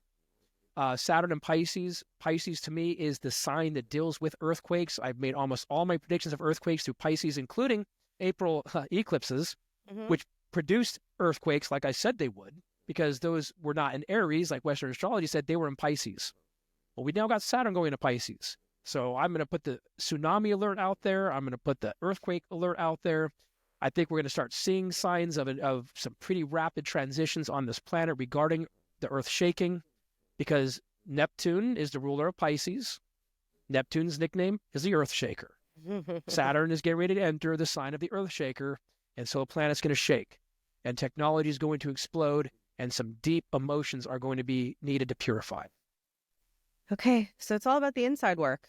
We got to get ready and stay ready. And when you stay ready, you don't have to get ready. Thank you, RuPaul. Oh, that's right.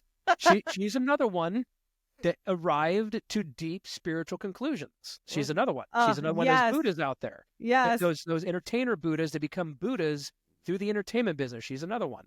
Yep. Yeah. And now Ru's Instagram is like all these tips and, like self-help things. And it's so fun. We haven't even talked about aliens yet. And I want to talk about aliens. Let's get into aliens. This will eventually probably be old news, but right now, there's all the drones thing happening in New Jersey. And then I've just been going down a rabbit hole in anticipation for this conversation about what has gone on from a government level regarding what we're supposed to know and not know, specifically around UFOs. But on one of our sessions, privately, you and I were talking, and you had mentioned aliens that are living inside the Earth, even, right? We were talking. Oh, yeah. Right. I'm like, how much time do we have? So, first of all, I feel it's ignorant for anyone to believe that humanity is the only life form in this universe or in other universes. It's such a strange concept to even assume that. Very, I don't know, just like so full of yourself to think that. Interesting. It's just never even occurred to me that there weren't aliens, even when I was a little kid. It's like, oh, we're on this planet. Who's on that planet, right? I think you and I attract people who tend to think that way. So who's here? Why are they here? And, oh, this was interesting, Jade. I was in a meditation, and I don't actually know too much about the Pleiadians, just a little bit from some of my Course in Miracles friends about them being a really peaceful race, and some of the research I've done around Atlantis and what happened in Atlantis. And I was in a meditation, and this had never happened to me before. I kind of got pulled up and out of my meditation, and I opened my eyes and said out loud, "Pleiadians, come and get me." And then I instantly got scared, and I was like, cancel, cancel, cancel. Like, I have a client soon. Like, I cannot leave. And then I just started hiding, and I'm like, what was that? Where was this signal coming from? I've just asked you 1,000 questions. What's going on? Well, I have various different takes on this. One of my reasons for being in Joshua Tree is the activity out here that's alien. So It's one of my reasons. I used to I grew up in Arizona, Lake Havasu, and I moved to LA. So I would drive through Joshua Tree often, going from Arizona to, so I've always been Joshua Tree. I've even lived here when I was much younger before. Whoa. And one time I was making a drive. This is when I was probably 22, 23, driving from Los Angeles to my home in Lake Havasu. My family was there, and I was driving through right out of 29 Palms, 2 orbs, those glowing orbs shot through the desert together. There's tons of cars. We all saw this. We've all pulled over at the same time. They came over the Joshua Tree Mountains, and they were hovering at the same time, probably going about 1,000 miles an hour. And they literally zigzagged off and went off. And I was like, oh my God, I just saw not one UFO, 2. They were off the ground just by like about 20 feet, going about how many miles an hour, just zipping together like 2 spirits, just zipping off into wherever, out into it. I was blown away. And we all looked at each other. We all pulled over. We all went and talked to each other. Like, did you see that? And the guy was like, this was in the 90s. So cell phones were not even quite a thing yet. Now, interesting to note, I believe those are human, not alien. I believe a lot of those orbs out there are our own technology. That's why you get a lot of this around military bases. So let's go back to 2 weeks ago here in Joshua Tree. I look online. Oh my God, this green comet was going straight down into the Joshua Tree Park. And right before it hit, and it was a stream of green, they're like extremely green light, and with fumes off of it. Right before it hit, it didn't disintegrate. It just, boom, it shot the entire Joshua Tree Park up with green. There was no hit. There was no explosion. where all these people from Joshua Tree rushed right out into the park looking for aliens. Like that was alien. I didn't see it. I was so bummed out. I'm like, oh my God, I didn't get to see it. So anyways, then I go see Chelsea Handler. Nice VIP pass. I'm going to be driving back from Vegas early in the morning. So drive through exactly the same place. I look up about 3 in the morning and I see this green comet coming down right towards the Joshua Tree National Park. I get my camera out. I can't get the thing out quick enough. Trying to open it up. Meanwhile, I don't want to lose focus either. It does the exact same thing in the exact same area. Right, it is a place that I go take pictures. When you see me taking pictures of Joshua, I'm at that location often. Right before it hits, boom, green light, just miles of green light, which means anyone that was up would have saw a green flash go through their house. Wow. Like, that's alien. I was like, that was absolutely an alien. I have a very interesting take on these things. So, and I'm not saying that anyone has to believe what I believe. I don't believe in any forced beliefs on other people, forcing religion on. But I have very interesting beliefs that came from, oddly enough, having a guru that talked about these things. And he would say, the Pleiades, 75% mind, 25% heart. They found peace. They found peace. And they are one of the single most peaceful groups out there. Then there are races that are 25% mind, 75% heart, which means there's not a lot of intelligence, but there's a love factor there. Human beings are 50-50. We are 50% mind and 50% heart. We are what love is. We don't have peace that Pleiadians have. We don't have peace that other cultures have. We don't have the technology that 75% mind is going to give you. We have love. The Christ, the Buddha, the Krishna, the Rama is the highest alien in all of creation. And we are his race. And we are the highest beings in all of creation because we have love here. We are turmoil. We're a mess because our consciousness is trying to merge 50% mind and 50% heart. That's where God realization comes from, the merging of the heart and mind. So if you look at the Pleiadian general public, if you were to take a ship, which might be possible in a lifetime, I'm hoping it is, you can go shoot out to the Pleiadians, peace. But they still have to learn what love is. Love, yeah. But the general public of a Pleiadian would look significantly more advanced than our human general public. But the Hindu master, the Buddhist master, who carries the entire universe in the palm of his hands, that is the highest in all creation. And my guru said something I'll never forget. You never think this, we're the envy of the entire solar system. I've heard that before. There are 18,000 planets where other lives exist far beyond us and technical ability and way more peaceful civilizations than we are. But they eventually will have to take a human form to get God realization and get out of all this stuff. It's the human form in which we get out of this. So my interest in aliens is not from the perspective that there's some enlightened beings out there. I go to India for stuff like that. I mean, I should probably never say this, but I had to take care of my guru at night. And I would sit next to him. He actually never slept. You sleep to clear out the karma of the day that you just had. And if you don't clean out karma for a few days, you can actually go insane.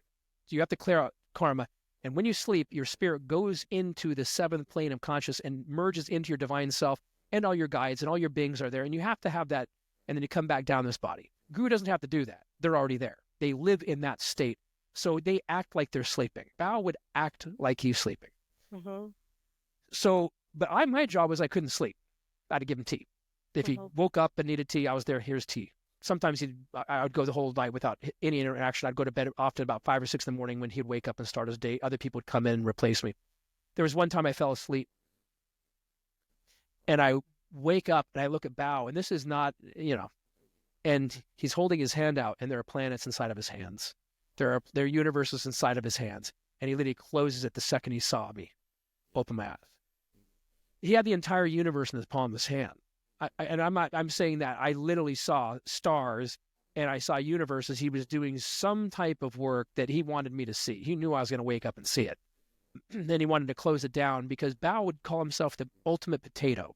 No God-realized master calls himself a master. There's no reason for a master to say, look at me, I'm a master. Yeah. They're doing the work of the universe. So anyone that claims mastery is not.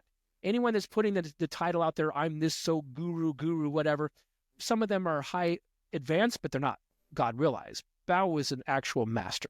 And he talked to me openly about aliens and said that we are going to experience an age coming where we are going to deal with other solar systems and other universes and beings in other places. And he said, but hold tight, we are the envy of the universe. That Christ, the Buddha, the Krishna, the Rama from Sirius 9, as it says in the Vedas, is the highest being in all of creation. And most creation doesn't understand why this wrathful, crazy human race is connected to the highest being in all of creation. It all gets done here. So my interest in the other side of aliens is purely interest. I don't believe that there's any spiritual, and I believe some of them come off as quite enlightened. And I believe that some of them, like I said, the general public of a Palladian, and what you see there is way more advanced than the human general public. Mm-hmm. But when you break apart from that and you start to enter your deep spiritual path and consciousness, you are on the path of getting out of all these universes. You're getting out of all the physical forms. You're going into the soul, the divine light of everything. And it's the human form that's required to get out. So we are the envy of the universe. And it's a part of us being spied on is that we are the envy of the universe. And I do believe there are reptilians that see human beings as a bag of food, literally. And I do believe there are enormous amounts of abductions that come from reptilians. So I'm on that side of the fence too. Mm-hmm. I believe there are Arcturians that are very advanced technology, very much like the Palladians, mean well. And I think most of the aliens come off as these incredibly peaceful beings. But we are endgame. The human form is endgame. And that's why the highest force in all of creation, the Christ, the Buddha, the Krishna, the Rama, for me, that's Kali, wipes out the universe and all universes and merges you into the divine. But we are going to experience a conscious explosion through new activity. I believe the drones are an absolute diversion from a larger, I am a fan of Stephen Greer, so I want to be really clear about that. I believe I've been following Stephen Greer for a very long time.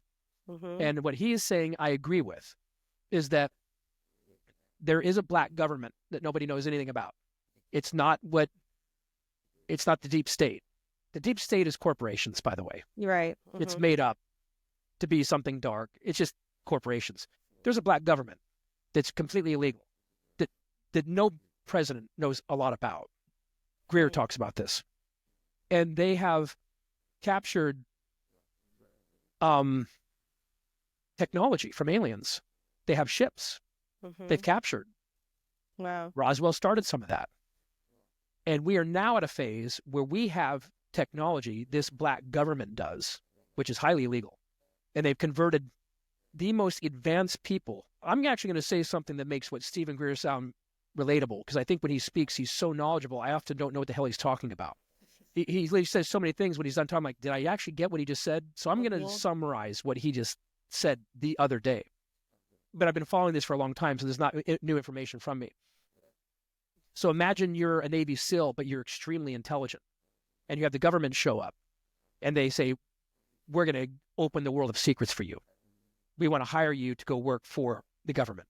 But you're only going to be dealing with aliens, technology. Oh, my God, I've got this dream job. And all of a sudden, this Navy SEAL becomes this amazing, helping technology advance and all that. And then you get higher up and you realize, wait a minute.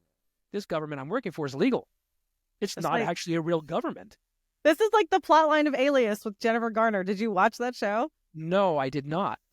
They must have been listening to Stephen Greer, too. But he's never made sense like I'm going to make it make sense right now. So okay, go ahead, you're a Navy SEAL, you got this job, and all of a sudden you realize the government you're working for is dark. Mm-hmm.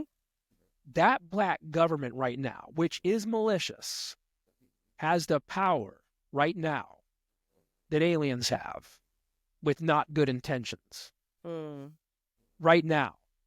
And there are people that have been working for this government that realized it's been dark for a while, and they've been plotting to expose this black government.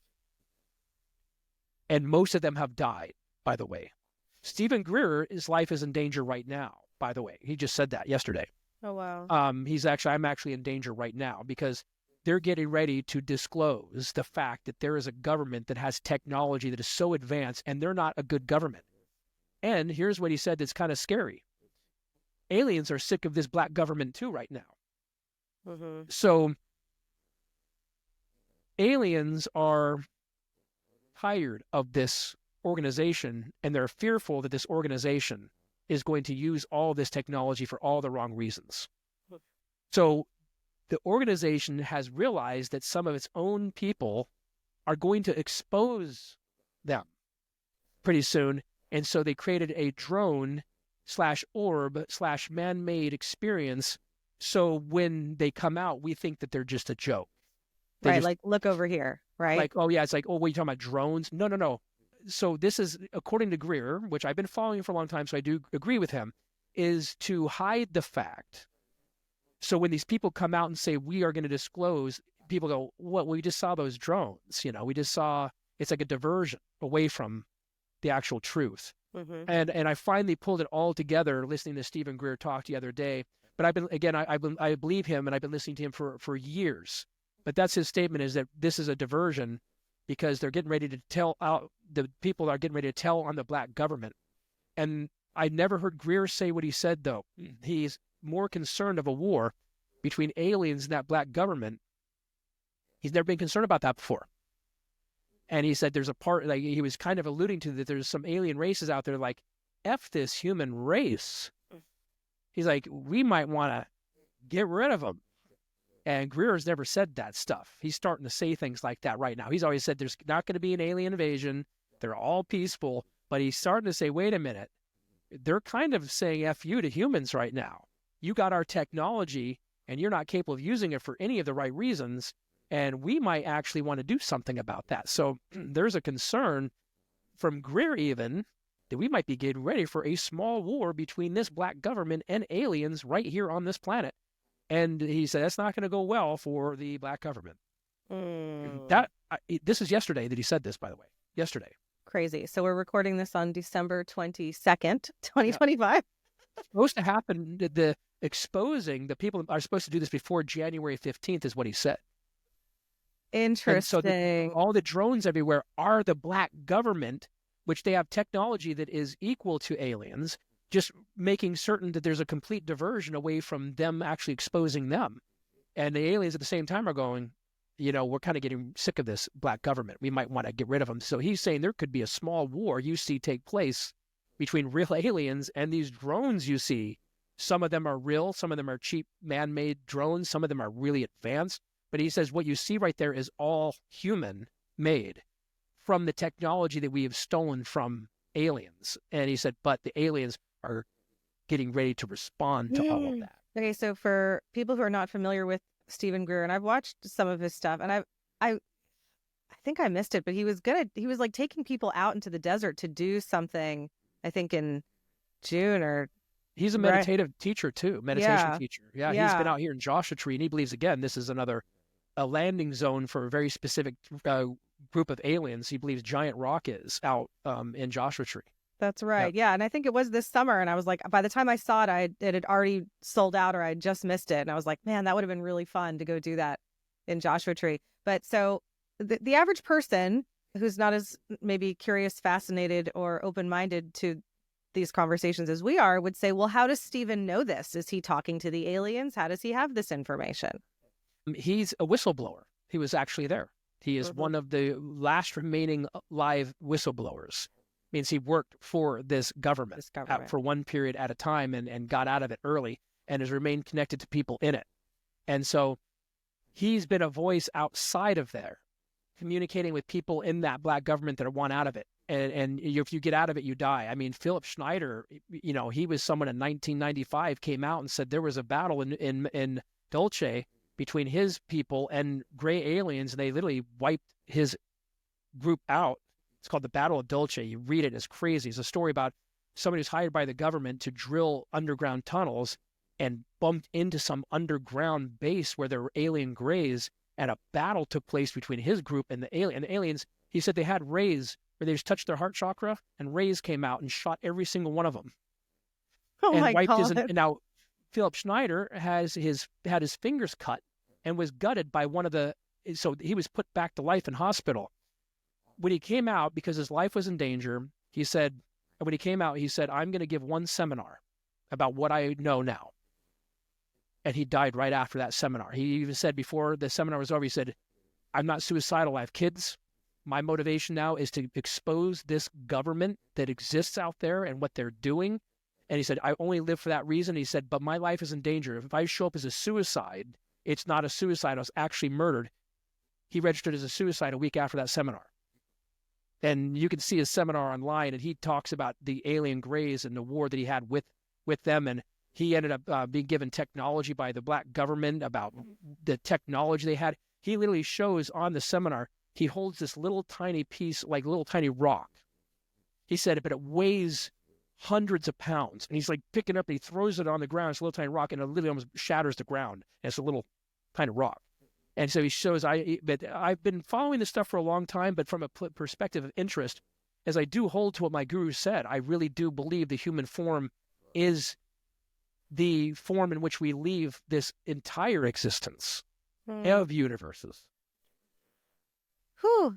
I do agree from that perspective and what I've studied spiritually as well, right? That this is graduate school, right? This is it. And my friend has had a few abductions from Pleiadians, and she said every time she awakens on the ship, they don't speak, and they are very peaceful. And when she's inquired, and it's all almost like mind communication, when she's inquired on why they're abducting her, and she's a Course in Miracles teacher, her understanding is they want to learn about love from us. And so she had mentioned that to me, that they are studying. Very interesting to hear that from somebody else. Yeah. Mm-hmm. I helped her set up her YouTube channel. So once that's out and going, I'll send it to you. But she's going to start talking about these visitations and the conversations they're having. And it's pretty fascinating.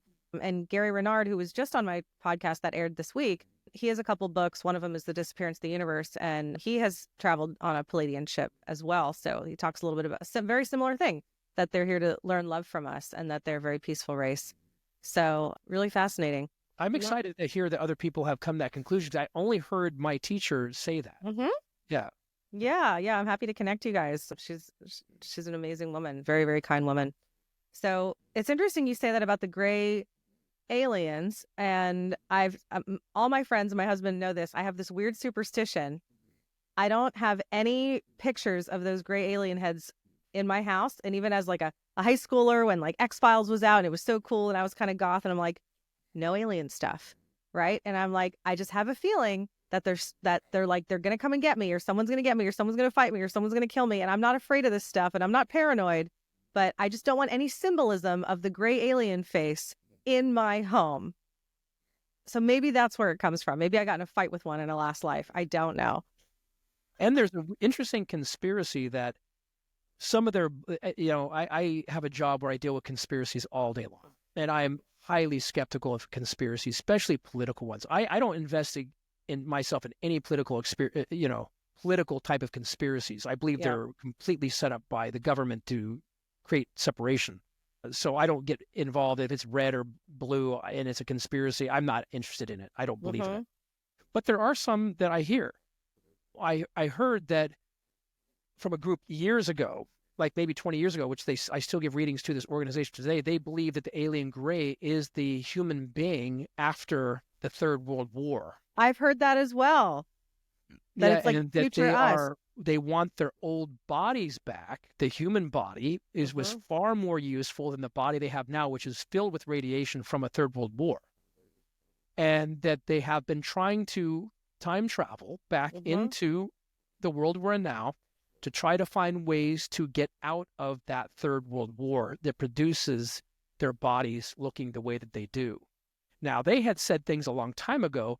I don't pay attention. Even Bashar out there in Hawaii, I mean, it's like he says different things all the time. His predictions generally don't come to light. I'm just being honest. I like Bashar. I think he's a spiritual person, but this channeling of Daryl and all these things like that, the predictions almost never happen. So when people send me his stuff, I'm like, he knows me, I know him.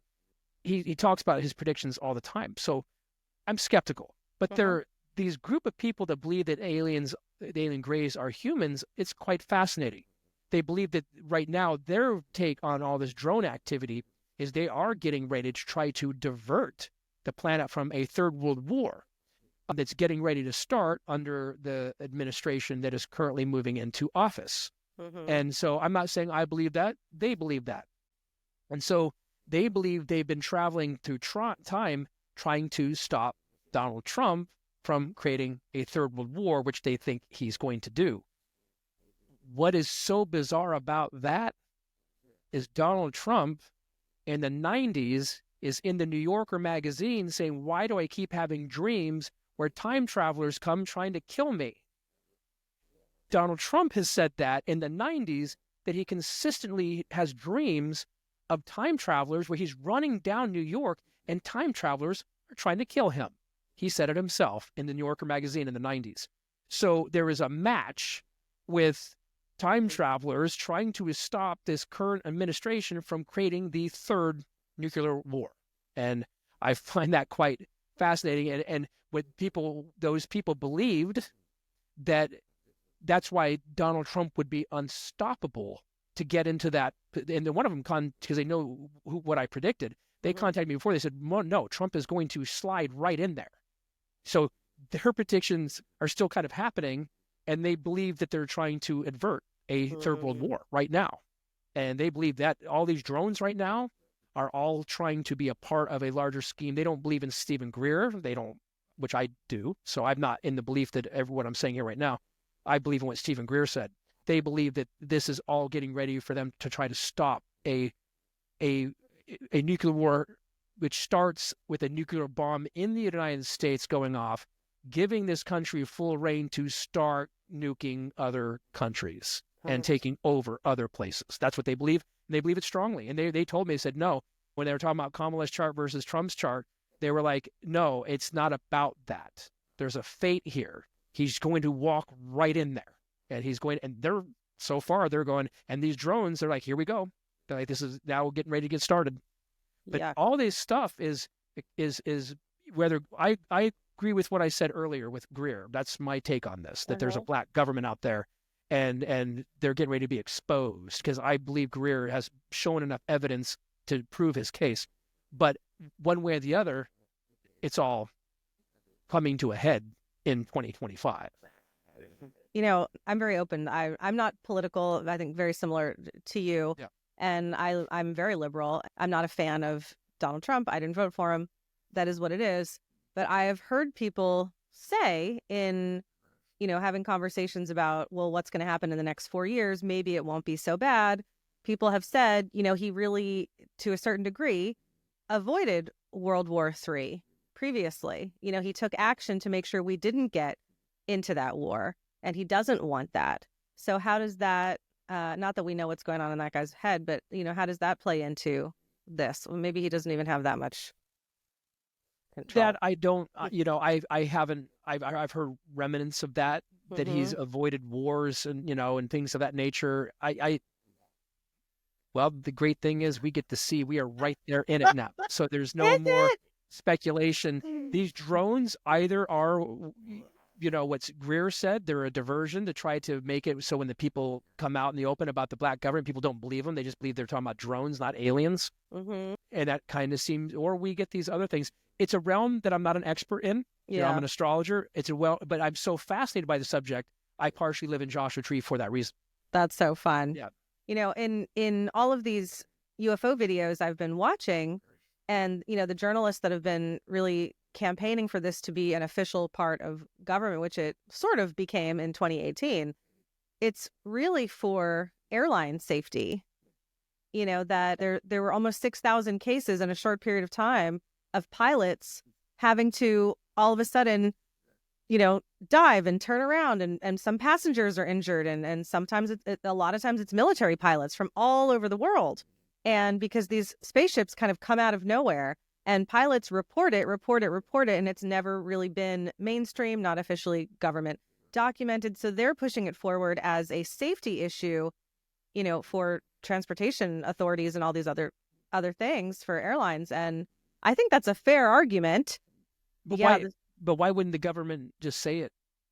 They Well, seem to be clueless about it. Yeah. that's what's so interesting, right? So all these other governments, like France and Chile, they all have a specific branch of government dedicated to UFOs and aliens and all this for the safety of their military pilots and commercial airlines. And they're so frustrated with the American government that we don't have that, because it's like, hey, we're like the only country left that's not talking about this publicly. And American government thinks that us Americans are going to freak out if all of a sudden they open, they lift up the curtain. They're like, hey, guess what? There's actually aliens and UFOs. And they think we're going to freak out. And it's like, we've been waiting for this. Every time there's UFOs, people get so excited.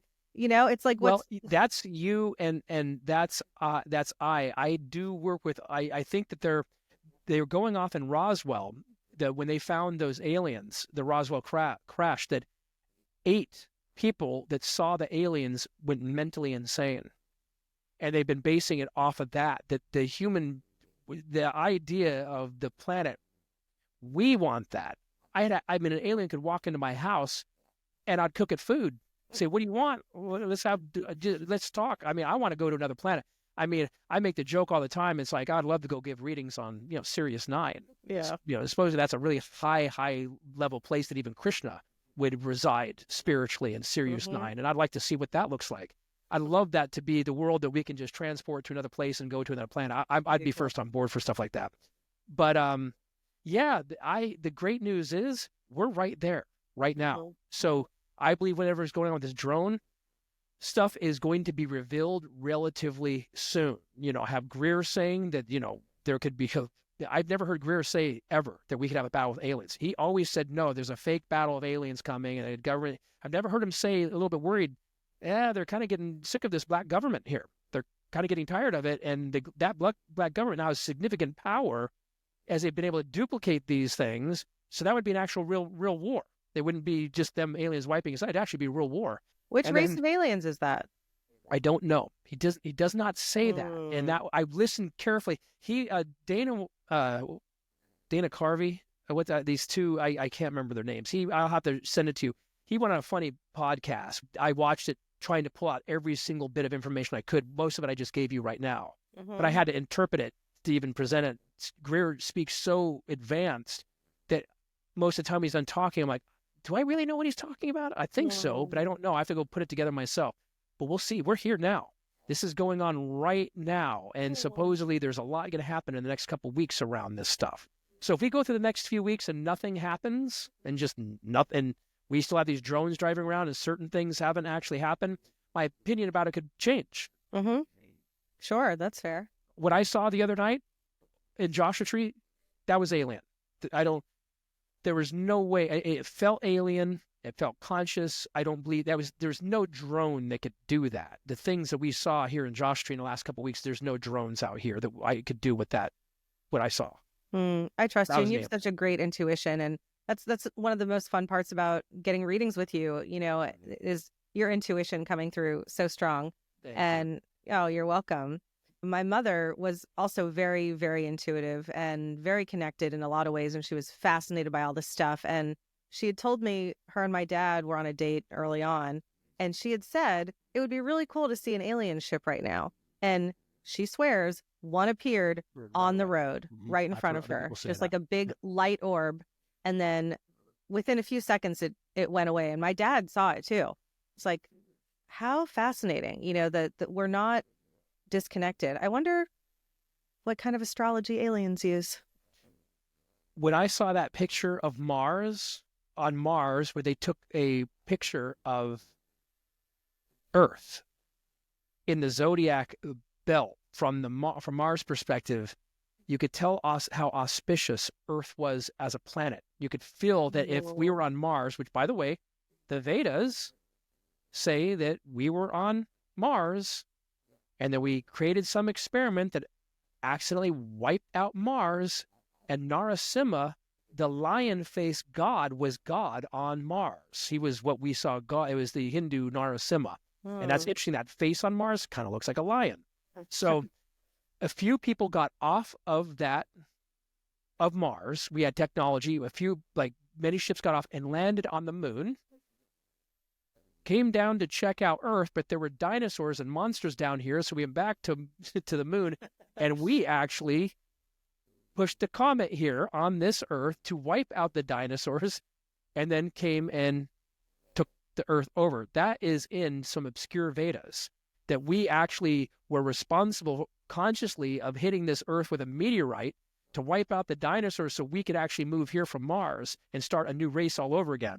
And the missing link was us, actually. Wow. Yeah, that's, again, not saying you have to believe that. I'm just saying that is in one of the Vedas.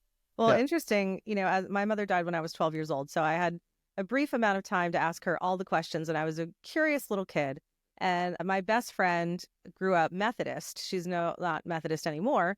And I grew up Jewish. I am Jewish and Buddhist.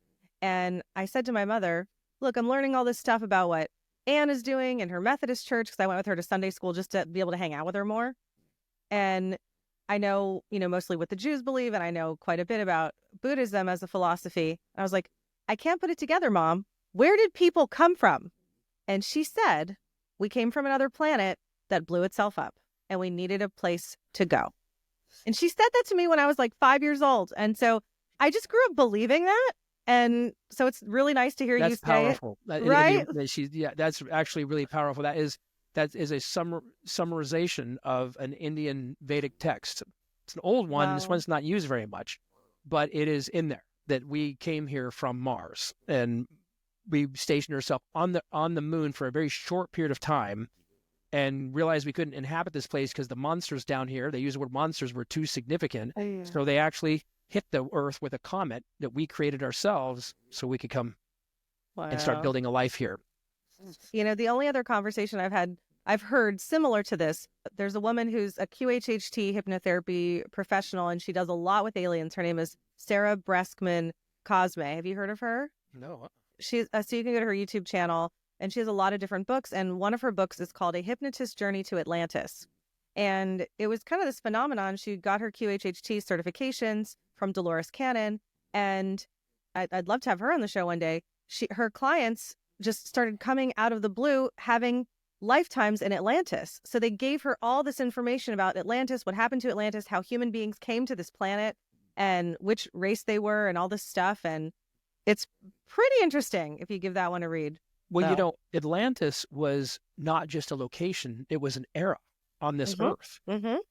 I am a firm believer that the Southwest upholds Atlantis in its energy. Sedona, the Painted Desert out there, like between Utah and I believe this entire area upholds the Atlantean era, not the location, which I believe Atlantis existed somewhere else, not here, but it was not just an island. It was a consciousness and an age on this planet that I believe is held right here in the United States the strongest. I believe Sedona, Joshua Tree, the Painted Desert, I believe those are all ancient statues that are 100,000 years old that have been eroded over time. Cathedral Mountain in the middle of Sedona, which I grew up right underneath that thing. I love that place. I believe that is an actual statue a sitting god in a statue that is eroded over 100,000 years, representing that Atlantean age. So I believe it still exists in the United States as a consciousness greater than anywhere on this Earth right now.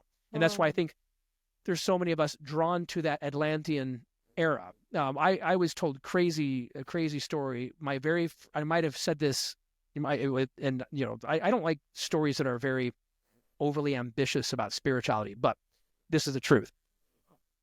When I was first getting into spirituality, this is when I was sick, and you can see pictures of me wearing a picture of me wearing horns. I'm wearing a pagan star. When I was a kid, I was very gothic, and I got into paganism while I was a musician, while I was struggling with a heart issue. We would have been best friends, by the way.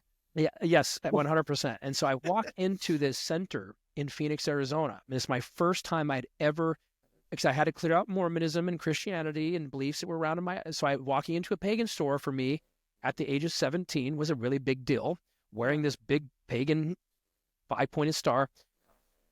I walk in there, and the lady behind the counter looks at me and she said, I want you to do me a favor. I'm like, what? She said, do you see the hallway down there? I'm like, yes. She said, walk down there. At the very last door, there's a door on the right. Open it up and walk in it. Like, okay. And I remember I was sitting there buying some herbs, and I'm like, okay, so I'm going to walk down the hall. I walk down the hall. I get ready to open up the door, and I open up for a split second, and I feel like I get hit with kryptonite. And I close the door. And I walked back to her, and I said, I can't open that door. And this is not a joke. Not that I even believe this, but she looked at me, she said, I've been looking for you. I've been looking for 8 of you. She said, I was told in a vision that I would meet the 8 people that destroyed Atlantis. And those 8 people would not be able to walk through that door. And she said, I've been waiting for you. And she said, but what I learned is that Atlantis became arrogant and prideful and full of itself, and that the Dark Mother sent 8 people to destroy it. And she goes, I think you were one of them. And I went, that scared the daylights out of me when I was a kid. Now, when I went back to when I started my path on India, I started going to see my guru, and my guru doesn't care about that type of stuff. He doesn't really like that type of talk either. I told him, I said, Bao, I said, I have to tell you, I said, my spiritual path entered with me not being able to walk into a room. By the way, what was in that room? Crystals. It was a room filled with crystals that she put together.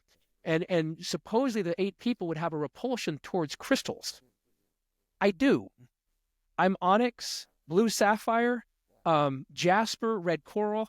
I have had a weird repulsion towards crystals. I don't have it anymore. I got over it. But for my whole 20 years at the beginning, I didn't want crystals. I had this weird repulsion. They reminded me of ego. They reminded me of a bunch of stuff that, like, oh, those white lighters that can't handle dark and talk about spirituality. They just reminded me of something very surface. But I told my guru about it, and he just like, I'm not going to say yes or no to anything like that, but you belong to the destroyer. And would the destroyer use you for something like that? Probably has once, maybe other times too. But that doesn't make you important, by the way. And I'm like, I didn't feel important. I didn't feel important in that moment at all, nor did I leave that situation feeling prideful. But that person was convinced. I mean, she was crying and everything.